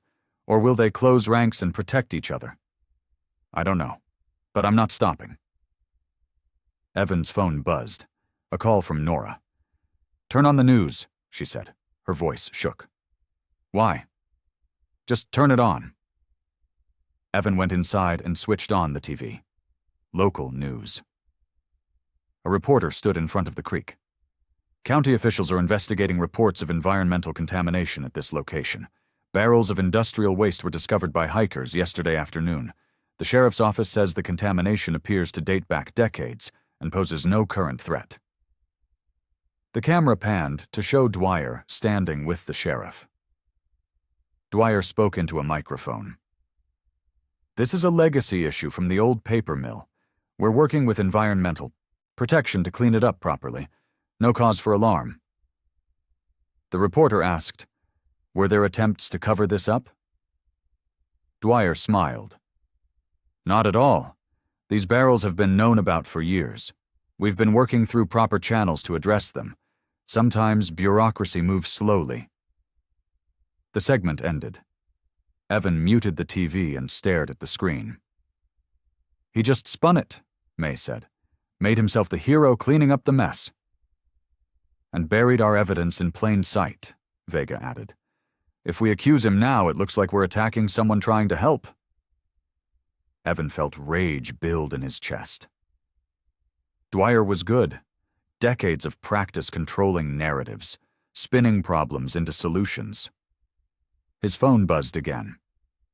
Nora. "Did you see?" she asked. "Yeah. He did the same thing to me. Made my complaints sound like misunderstandings. Made himself sound reasonable. We need something he can't spin, something undeniable." "Like what?" "The girl. Lara Reed. If we can prove what happened to her, he can't explain that away. She's been missing 27 years. Which means maybe it's time someone found her." Evan ended the call and looked at Vega and May. "We need to search the estate again, not the shelter, the grounds, the creek line, anywhere they might have buried something they couldn't move." "That's acres of land," May said. "Then we start where the barrels were, work outward from there." Vega checked his watch. "Mills will be here in an hour.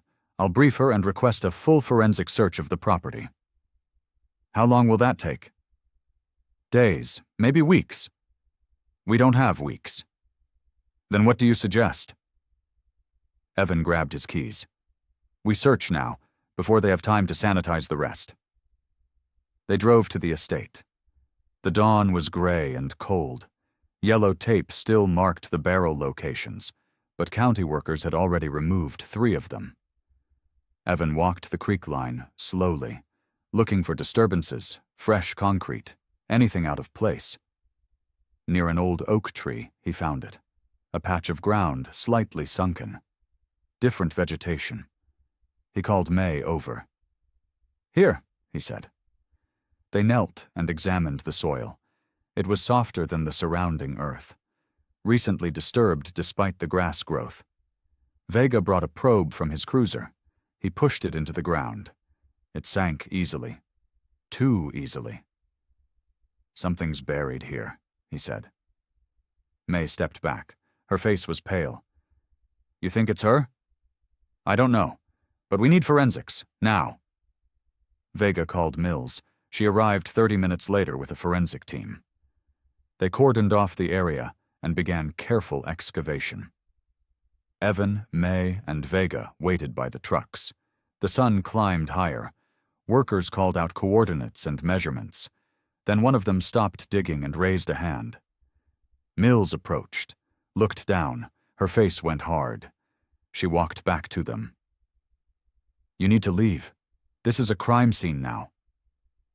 "What did you find?" Evan asked. "I can't tell you yet, but you were right. Something's buried there." "Is it human remains?" Mills hesitated. "Possibly. We'll know more after the ME examines it. But you 3 need to go. If this turns into a homicide investigation, you can't be here." They drove back to town in silence. The weight of what they'd found pressed down on all of them. The call came at 3 p.m. Mills's voice was taut.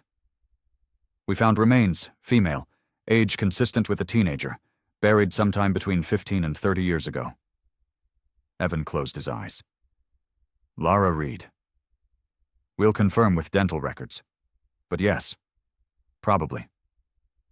May sat down hard. Tears streaked her face. "They killed her." "We don't know that yet," Mills said. "Could have been an accident. Could have been exposure to the contamination. We need the ME's full report." "She was detained in that shelter," Evan said. "You have the recordings. Now you have her body. Connect them." "I'm trying. But Dwyer's lawyer is already calling this a tragic discovery, saying the girl must have wandered near the contaminated creek and succumbed to exposure."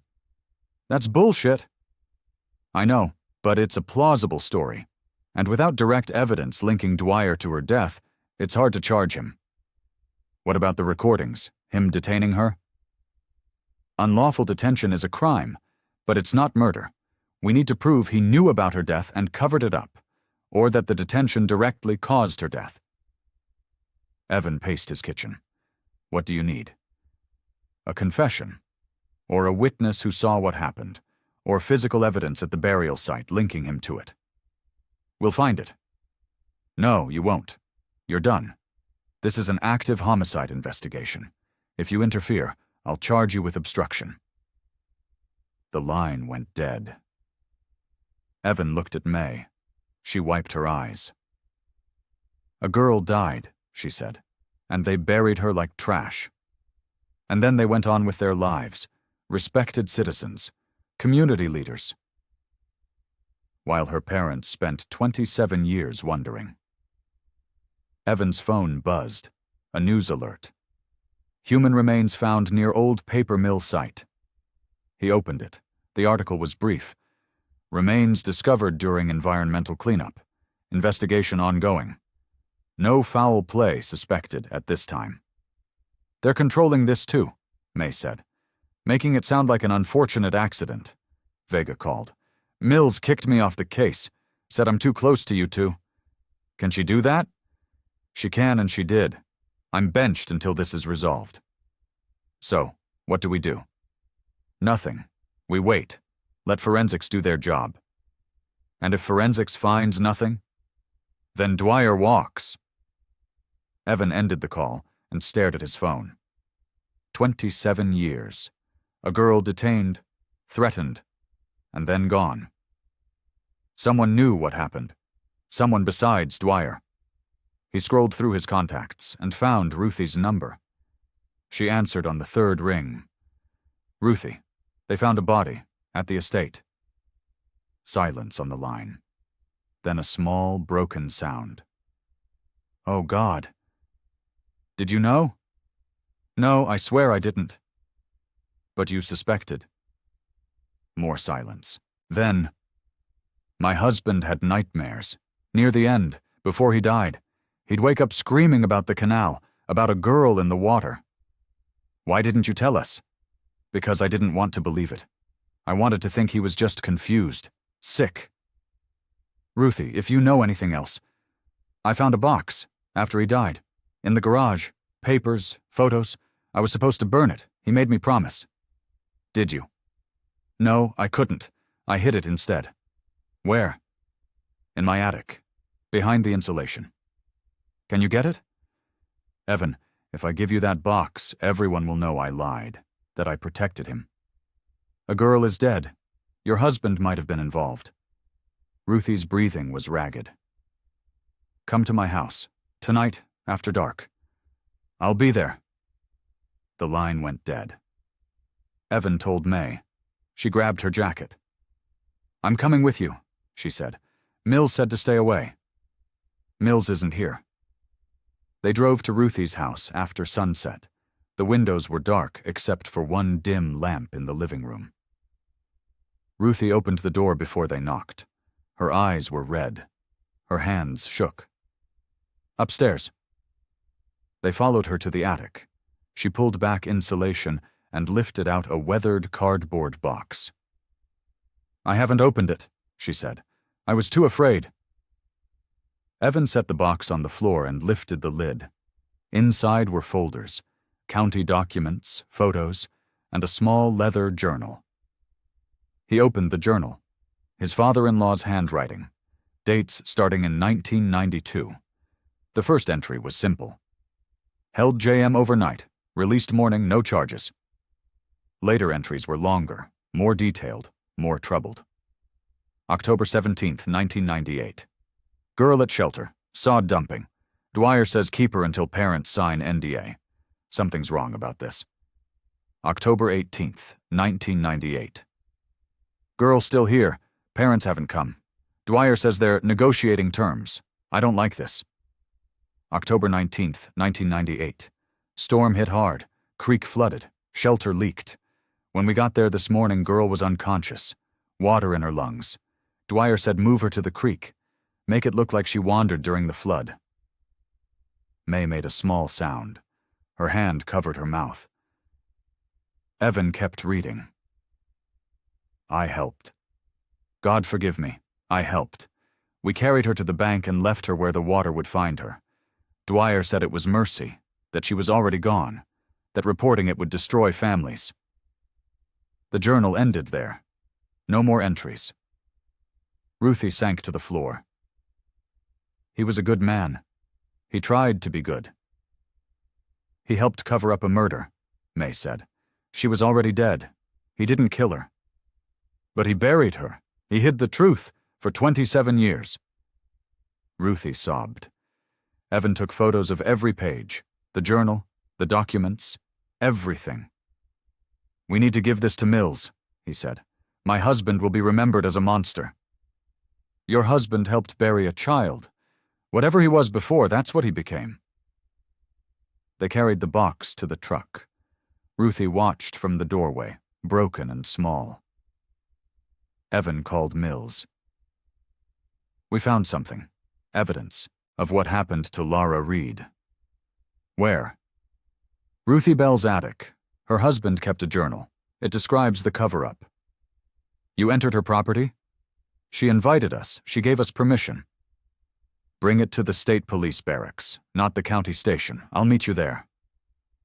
They drove through the night. Rain started again. The roads were slick and dark.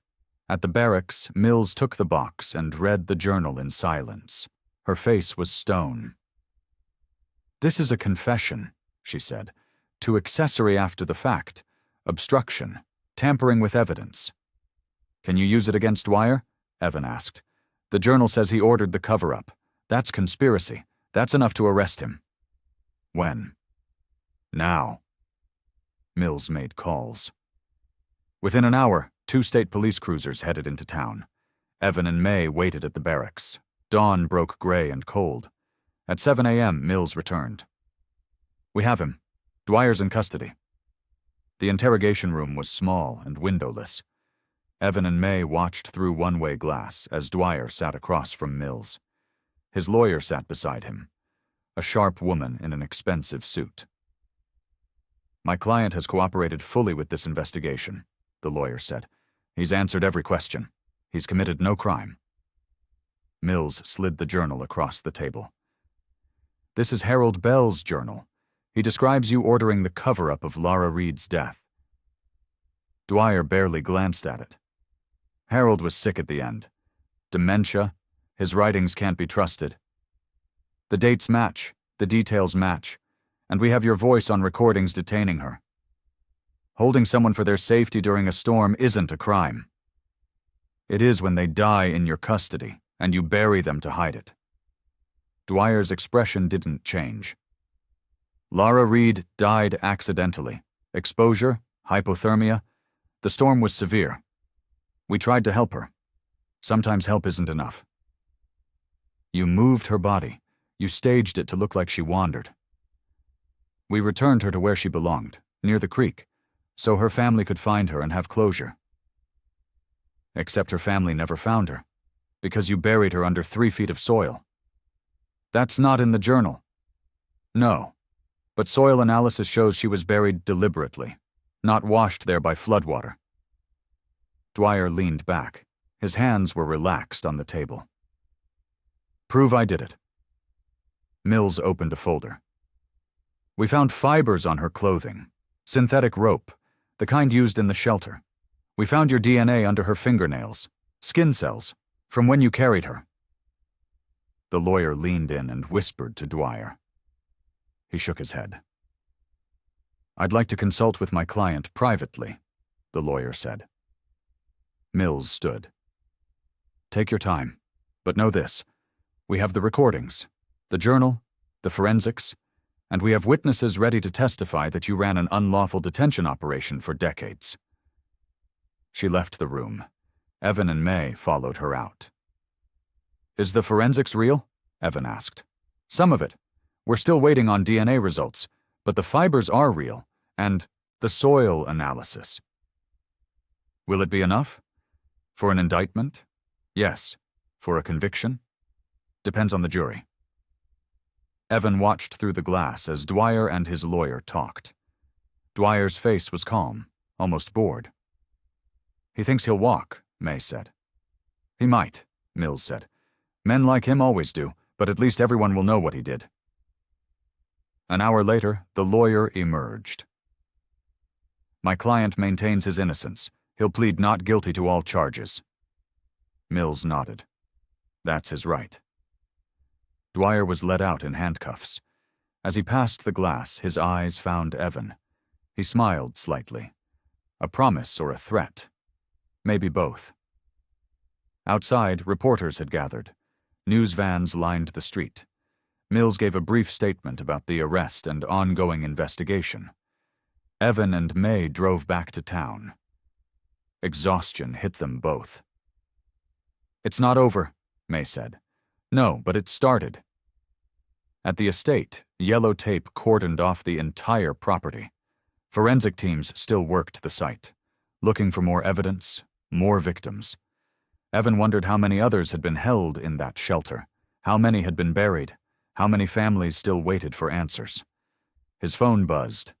A text from Nora. "I heard. Thank you." Another from Ruthie. "I'm leaving town. I can't stay here anymore."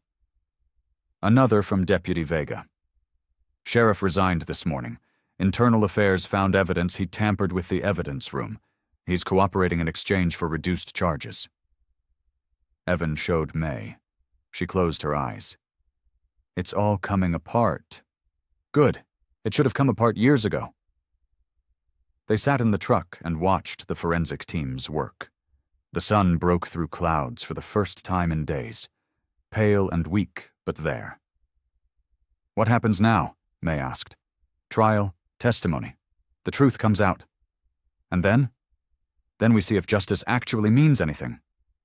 May leaned her head against the window. "I'm tired." "Me too." Evan's phone rang. "Unknown number," he answered. "Evan Lark?" A woman's voice. "Yes. This is Catherine Reed, Lara's mother. The investigator told me what you did, finding her. I wanted to say thank you." Evan's throat tightened. "I'm sorry it took so long." 27 years. I thought I'd die not knowing." Her voice broke. "But now I know. Now I can bury her properly. That's because of you." "It's not enough. It's everything. You gave me my daughter back. Even if it's just her bones, it's more than I had yesterday." The call ended. Evan sat in silence. May reached over and squeezed his hand. "You did it," she said. "We did it." "No, you started it, at that hatch, when you could have just walked away." "I couldn't walk away." "I know. That's why it mattered." They drove back to town. The weight was still there, but lighter somehow. Shared. At May's apartment, she turned to him before getting out. "What will you do now?" "I don't know. Keep working, I guess." "At the estate?" "If they'll let me. Someone needs to take care of it." "Even after everything?" "Especially after everything. That land deserves better than what it got." May smiled slightly. "You're a good man, Evan." "I'm just tired of good men doing nothing." She climbed out and waved. Evan drove home and collapsed on the couch. For the first time in weeks, he slept without nightmares. 3 days later, Evan received a call from Mills. "Nora Esteban's coming in with more evidence. She wants you there." Evan met them at the state police barracks. Nora sat in a conference room, a thumb drive on the table in front of her. "I digitized more tapes," she said. "After you found Lara, I went through everything I had, found 6 more recordings I'd forgotten about." Mills took the drive and loaded it into her laptop. The first file played. A man's voice, older, frightened. "I'm telling you, there's more than just Lara. I saw them bring others, late at night, when no one was around." The calm male voice. "Dwyer." "Marcus, you're letting your imagination run away." "I'm not imagining anything. I have dates, times, license plates." "You have paranoia, and it's going to get you hurt." "Is that a threat?" "It's advice. From someone who cares about your welfare?" The file ended. Nora loaded another. This one was recent, dated 6 months ago. A younger man's voice, nervous. "I was asked to remove documents from the county archives, civil defense records. I was told they were scheduled for disposal." An interviewer's voice, professional. recorded by Nora herself. Who asked you? County Administrator's office, but the request came from higher up. From who? I don't know, but the signature on the authorization was Sheriff Graves. Nora stopped the playback. I've been documenting everything for years. Everyone who tried to speak up. Everyone who got silenced. I interviewed them when I could. Recorded their stories. I was building a case. I just didn't know who to give it to. Mills leaned forward. Why now? Because you actually arrested him. Because for the first time in 30 years, someone in authority is listening. Mills took the drive. This is extraordinary. Multiple witnesses. A pattern of obstruction going back decades. This changes everything. She made calls, brought in state investigators. By afternoon, 3 more people had come forward with testimony. People who had been threatened. People who had been paid to stay quiet. People who had seen things and been told to forget them. The case against Dwyer was growing. From one crime to a conspiracy. From manslaughter to a decades-long cover-up involving multiple officials. That evening, Evan received another call. This time from Deputy Vega. The lockbox, the one that was stolen from evidence. We found it. Where? In the sheriff's garage. When Internal Affairs searched his house, it was hidden under a workbench. What was inside? Lab results from 1996, showing massive contamination in the monitoring wells, heavy metals, industrial solvents, levels high. Enough to cause serious illness or death. And they buried them. Yeah, along with the unsigned intake form for Nora, and personal effects from other detainees, watches, rings, things that should have been returned. Why did the sheriff have it? He was part of it. He and Dwyer worked together, kept the shelter running, kept the records clean, until you found the hatch. Evan felt the pieces click into place. Not just one corrupt official. A system. Multiple people protecting each other. Protecting their town at the cost of truth. Is the sheriff talking? Evan asked. He cut a deal. Full testimony in exchange for reduced charges. He's giving up everyone. Dwyer, the county administrator, the former mayor, anyone involved. How deep does it go? Deep. We're looking at potentially dozens of unlawful detentions. Maybe more deaths. Evan ended the call and sat on his porch. The sun was setting, orange and red across the hills. May pulled up and climbed out. I heard about the lockbox. It's all coming out now, everything. Are you ready for that? I don't know, but it's too late to stop it. She sat beside him. The DA's office called me. They want me to testify. About finding my father's signature, about what I learned in the records. What did you tell them? I said yes. Someone needs to stand up and say this was wrong, even if it hurts. Your father's reputation. My father made choices. I can't change that, but I can make sure those choices are known, so it never happens again. Evan nodded. They sat in silence and watched the sun disappear. The next morning, Dwyer's lawyer called a press conference. She stood on the courthouse steps and spoke into microphones. My client maintains his innocence. The allegations against him are based on fabricated evidence and coerced testimony. We will fight these charges vigorously. Mr. Dwyer dedicated his life to serving this community. He will not be sacrificed to satisfy a politically motivated witch hunt. Reporters shouted questions. The lawyer ignored them and went inside. Evan watched from his truck. He knew this would be the defense. Paint Dwyer as a victim, discredit the witnesses, make the prosecution's job as hard as possible. But now they had too much. Too many voices. Too many documents. Too much truth. Mills held her own press conference an hour later. We have recovered extensive physical and testimonial evidence of a decades-long conspiracy to unlawfully detain citizens and cover up environmental contamination. This investigation is ongoing.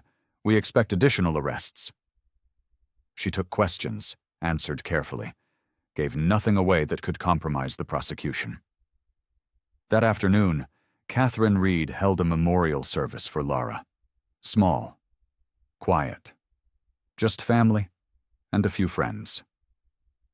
Evan attended. So did May.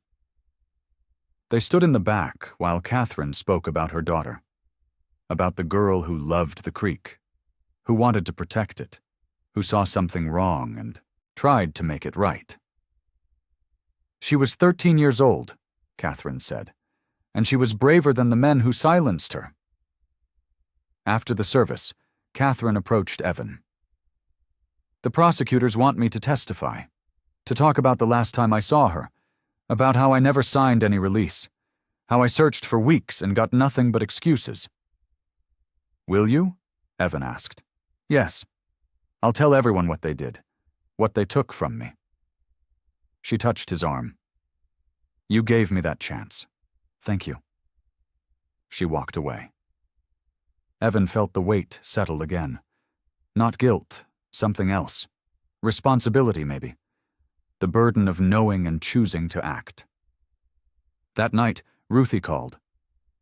I'm at my sister's house, out of state. I can't come back. The prosecutors will need you to testify, Evan said. I know. I'll do it remotely. Video testimony. I can't face people in that town anymore. I understand. Do you? Do you understand what it's like to realize your whole life was built on lies? That the man you loved was a coward? He tried to do the right thing in the end. He kept the journal. So his conscience could feel better while a girl rotted in the ground? Her voice broke. That's not bravery. That's cowardice with documentation. She hung up. Evan set the phone down and stared at the ceiling. Everyone had made choices. Some people had chosen courage. Some had chosen comfort. And now everyone had to live with what those choices created.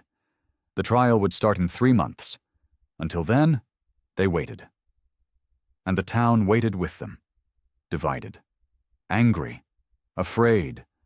But finally, honestly, awake. The preliminary hearing came first.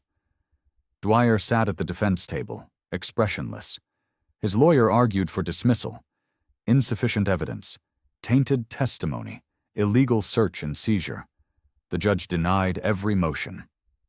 Bound Dwyer over for trial on charges of involuntary manslaughter, conspiracy to obstruct justice, unlawful detention, and tampering with evidence. Bail was set at $500,000.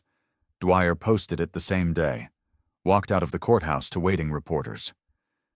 I'm innocent, he said. I served this community for 40 years. I won't be railroaded by people who don't understand what it took to keep this town alive. Evan watched from across the street. The anger was there but controlled. They had done their part. Found the truth. Now the system had to do its job. May stood beside him. He still thinks he'll win. Maybe he will. Juries are unpredictable. You don't believe that. I don't know what I believe anymore. They walked to the diner, ordered coffee, sat in silence. Ruthie's video deposition was scheduled for the next day. May would testify the day after. Then Nora. Then Marcus Webb, who had finally agreed to fly in from Washington. The prosecution was building a timeline, a pattern, showing not just one crime, but a system designed to suppress dissent and hide harm. But the defense was building its own narrative. Small town under siege. Good people making hard choices. Tragic accidents blown out of proportion by outsiders and agitators. The next morning, Evan sat in Mill's office and watched Ruthie's video testimony. She looked older, smaller. Her voice shook as she described finding the journal, reading her husband's confession, understanding what he had done. He was a good man who made a terrible choice, she said. And then he made more terrible choices to hide the first one. By the end, I don't think he recognized himself anymore. The defense attorney, appearing via video link, cross-examined her. You claim your husband confessed, but he's not here to defend himself. How do we know you're not inventing this to absolve your own guilt? My own guilt. You lived in the house. You knew about the shelter. You had keys. Maybe you were involved too. Ruthie's face crumpled. I gave you the journal. I gave you everything. I'm trying to make this right. Or you're trying to shift blame from yourself. Mills objected. The judge sustained, but the damage was done. The defense had planted doubt. May's testimony came next. She described finding her father's signature, the purchase orders, the maintenance logs, everything connecting the county administration to the shelter. My father was county supervisor, she said. He signed off on everything. I believe he did so without fully understanding how those materials would be used. The defense attorney smiled. You believe, but you don't know. He never spoke about it. Because there was nothing to speak about. Routine administrative tasks, hardly evidence of conspiracy. The materials were used to detain people unlawfully. In your opinion, based on documents you selectively interpreted. May's hands trembled. I worked in that office for 15 years. I know how to read records. And yet you claim your father was innocent while everyone else was guilty. Convenient. Mills objected again. The judge warned the defense attorney. But the strategy was clear. Discredit every witness, make everything seem ambiguous. Nora's testimony was different. She was calm, direct, unshakable. They held me for 3 days without charge, without legal representation. They took my water samples and destroyed them. They threatened my livelihood if I spoke about the contamination. Why should we believe you? The defense attorney asked. Because I kept copies of everything. Lab receipts, photos, recordings. Everything I said happened is documented. Recordings you claim to have made, conveniently surfacing after 30 years. I kept them because I knew no one would believe me otherwise. I was right. Or you fabricated them, created evidence to support a vendetta. Nora leaned forward. I spent 30 years afraid to leave my house, afraid they'd come back, afraid they'd finish what they started. That's not a vendetta. That's trauma. The hearing room went silent. Even the defense attorney seemed unsettled. Marcus Webb testified via video from Washington. He described working at the county park, seeing trucks at night near the creek, finding barrels half buried in sediment, being threatened when he tried to report it. Hank Dwyer told me I'd lose my job, my house, everything, if I kept talking. So I left town, started over somewhere they couldn't reach me. You ran, the defense attorney said. I survived. Or you fabricated this story years later to justify abandoning your responsibilities. I had a family. I chose their safety over my conscience. That's not a crime. No, but it does make you an unreliable witness. The preliminary hearing ended after 3 days. The judge ruled the case would proceed to trial. Jury selection would begin in 2 months. Outside the courthouse, Mills spoke to reporters. We are confident the evidence will show a pattern of unlawful behavior spanning decades. Justice has been delayed, but it will not be denied. Evan and May drove back to the estate. Forensic teams had finished their work. The property was released back to Ruthie, who had put it up for sale. No one will buy it, May said. Not after what happened there. Someone will, eventually. Land doesn't stay cursed forever. You believe that? I have to. They walked to the hatch. It was welded shut now, a permanent seal, a marker and a warning. Evan crouched and touched the metal, cold and final. Do you regret it? May asked. Finding this? Every day and never. That doesn't make sense. I know, but it's true. They sat on the grass and watched the creek. It ran clear now, the barrels removed, The contamination being treated. Slow work, expensive work, but necessary work. What will you do after the trial? May asked. I don't know. Find another job. Move, maybe. You're leaving? I don't know if I can stay. Everywhere I go, people stare. Some think I'm a hero, some think I'm a traitor. You're neither. You're just someone who told the truth. The truth ruined a lot of lives. The truth revealed what was already ruined. There's a difference. Evan nodded, but the guilt was still there.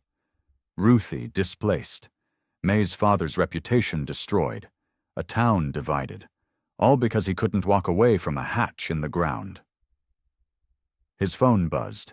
A text from Catherine Reed. Thank you for giving me closure. Laura's funeral is Saturday. I hope you'll come. Evan replied, I'll be there. May read over his shoulder. That's what this was about. Giving her daughter back. Everything else is just noise. Is it? Yeah. The rest will sort itself out. But Catherine has her daughter. That's what matters. Evan stood and offered May his hand. She took it, and he pulled her up. They walked back to the truck. The sun was setting. Another day ending. Another day closer to trial, and another step toward whatever came next.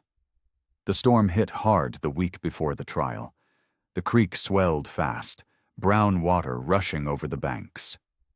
Evan watched from his truck as county workers reinforced the hatch seal. The water clawed at the edges, trying to get in, trying to flood the shelter one last time. Vega called. Creek's dangerous. Forecasters say it could breach the fence line. Is the site secure? As secure as we can make it, but if the water gets much higher, we might lose the burial site. The ground's unstable. Can you move her remains? Already did. Transferred to the ME's office last week, but the grave itself could wash away. Destroy any remaining evidence. Evan drove to the estate. The water was 30 feet from the hatch, rising fast. County engineers had erected barriers, sandbags, temporary pumps. But the creek had a mind of its own. By nightfall, the water reached the hatch, swirled around the sealed metal, tried to find a way in. Evan stayed through the night, watching, making sure nothing was lost. At dawn, the rain eased. The water held steady, just inches from breaching the barriers. Dwyer appeared. No warning, just walked up the road and stood beside Evan's truck. Hell of a storm, Dwyer said. Evan said nothing. You know what's funny? Dwyer continued. In a month, no one will remember any of this. The trial will drag on. People will get bored, and life will go back to normal. A girl died. A girl died 30 years ago, in a storm. Tragic, but not my fault. You detained her. You covered it up.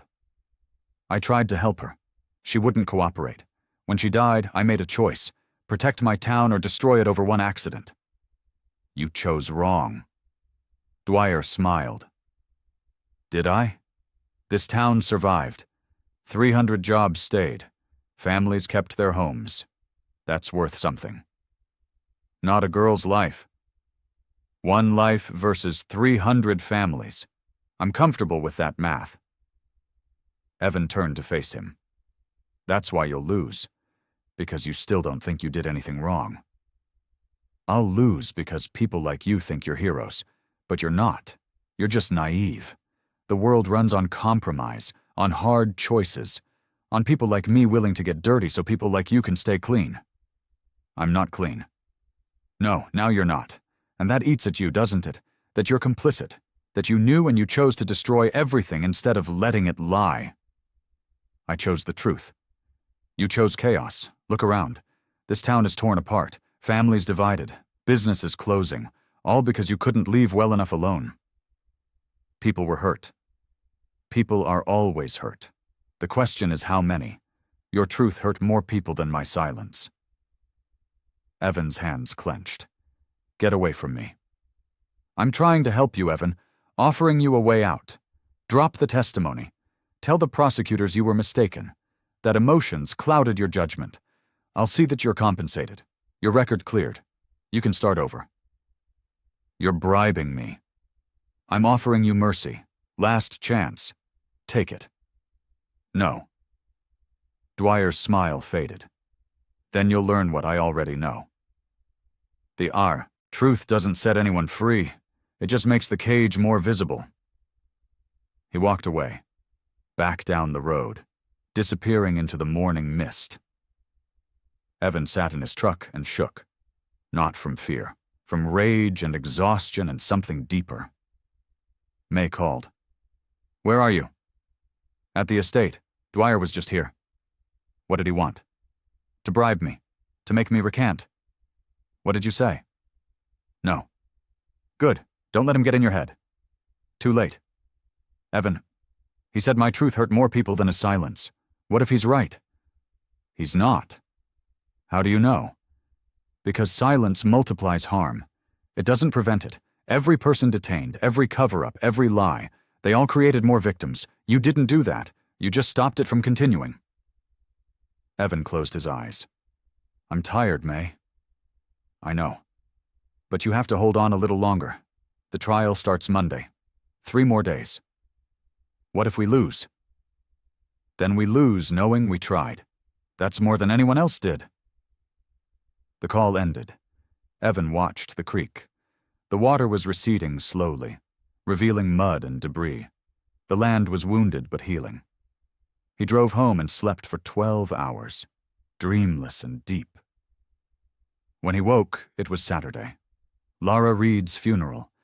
He dressed in his only suit and drove to the church. Small crowd, mostly family. A few reporters kept at a distance. Catherine stood at the front. She looked older than her 50 years. But her eyes were clear. She spoke about her daughter, the girl who loved animals, who wanted to be a veterinarian, who saw something wrong and tried to make it right. Lara didn't die by accident, Catherine said. She died because she told the truth, and for 27 years powerful men buried that truth with her, but not anymore, not ever again. The service ended. Catherine approached Evan. Walk with me. They walked around the church grounds, trees budding with early spring. I'm testifying Monday, Catherine said. First witness for the prosecution. Are you ready? No, but I'll do it anyway. For Lara. She'd be proud of you. Would she? I let them bury her. I believed their lies about the storm, about her wandering. I should have pushed harder. You didn't know. I should have. A mother should know when someone's lying about her child. Evan didn't have an answer for that. They walked in silence. Thank you, Catherine said finally, for not letting them win. They might still win. No, they already lost. The truth is out. Whatever the jury decides, people know now. That's enough. She hugged him, brief and fierce. Then she walked back to her family. Evan stood alone in the churchyard. The sky was clearing, pale blue behind dispersing clouds. He thought about Dwyer's offer, the bribe, the chance to walk away. And he thought about Lara, 13 years old, buried and forgotten, until someone cared enough to remember. That was the choice, forgetting or remembering, comfort or truth. He had made his choice. Now he would live with it. Whatever came next. 6 weeks later, the jury deliberated for 3 days. Evan waited at home, unable to eat or sleep. May called every hour. Vega texted updates from the courthouse. Finally, the call came. Verdict's in. They're reading it now. Evan drove to the courthouse. May met him on the steps. They went inside together. The courtroom was packed. Dwyer sat at the defense table, his face unreadable. The judge entered. Has the jury reached a verdict? We have, Your Honor. On the charge of involuntary manslaughter, how do you find? Guilty. Catherine Reed sobbed. The courtroom erupted. The judge gavelled for order. On the charge of conspiracy to obstruct justice? Guilty. On the charge of unlawful detention? Guilty. On the charge of tampering with evidence? Guilty. Dwyer's face remained stone. His lawyer whispered to him. He shook his head. The judge scheduled sentencing for 2 weeks. Dwyer was remanded into custody pending the hearing. Deputies led him away in handcuffs. Outside, Mills spoke to reporters. Justice was served today. This verdict sends a message that no one is above the law. That silence has a cost, and that truth, however delayed, will prevail. Evan and May walked to the diner, ordered coffee, sat in silence. It's over, May said. Not yet, sentencing still. But we won. Yeah, we won. They didn't feel like winners, just exhausted. Hollowed out. Nora called. I heard, thank you, Vega called. Good work, Catherine called. She can rest now, we all can. But rest didn't come easy. Evan went back to work at the estate. The property had sold. New owners. A family from out of state who wanted to restore the grounds. They hired Evan to clear the brush and replant, to make the land green again. He worked slowly, methodically, pulling invasive species, planting native trees, letting the earth heal. May took a job with the state archives, documenting the case, making sure the records were preserved, so it could never be forgotten. Ruthie never came back. She sold everything remotely and moved permanently to her sister's house. Deputy Vega was promoted to sergeant, tasked with rebuilding trust in the department. The sheriff pleaded guilty to obstruction and received 2 years, served his time quietly and moved away, and Dwyer was sentenced to 15 years. With credit for time served, he'd be 86 when released, if he lived that long. At the sentencing, Catherine spoke. You took my daughter. You buried her like garbage. You stole 27 years of my life. I hope you spend every day of your sentence thinking about what you did, because I'll spend every day remembering what I lost. Dwyer said nothing, made no apology, showed no remorse. He was led away. And this time, he didn't smile. 3 months later, a memorial was erected near the creek. Simple stone marker. Lara Reed, 1985-1998. She saw wrong and tried to make it right. Beside it, a second marker. Smaller. In memory of all who suffered here, may truth be our guide. A town hall meeting was held. Tense, angry, but necessary. People spoke about what they knew, what they suspected, what they had been afraid to say. Some apologized, some defended, some just listened. Change would be slow, generational, but it had started. Evan stood at the back of the meeting and watched, May beside him. Was it worth it? She asked. He thought about Lara, about Nora, about all the people who had been silenced. Yeah, he said, it was worth it. After the meeting, he drove to the estate. The new owners had left, just him and the land. He walked to the creek. The water ran clear, fish had returned, birds nested in the new trees. The hatch was still sealed, but plans were being made to remove it entirely, to fill the shelter with concrete, to bury it permanently, so no one could ever use it again. Evan sat on the bank and watched the sunset, orange and red across the water. He thought about Dwyer's words. That truth doesn't set anyone free, that it just makes the cage more visible. Maybe he was right. Maybe the truth was just another kind of burden. But it was an honest burden, a shared burden, and that made all the difference. Evan stood and walked back to his truck. Tomorrow he would plant more trees, clear more brush, help the land remember itself. It was quiet work, good work, the kind that mattered. He drove home through the dusk. The town lights glowed in the valley below. Changed, scarred, but still standing. And finally, honestly, free.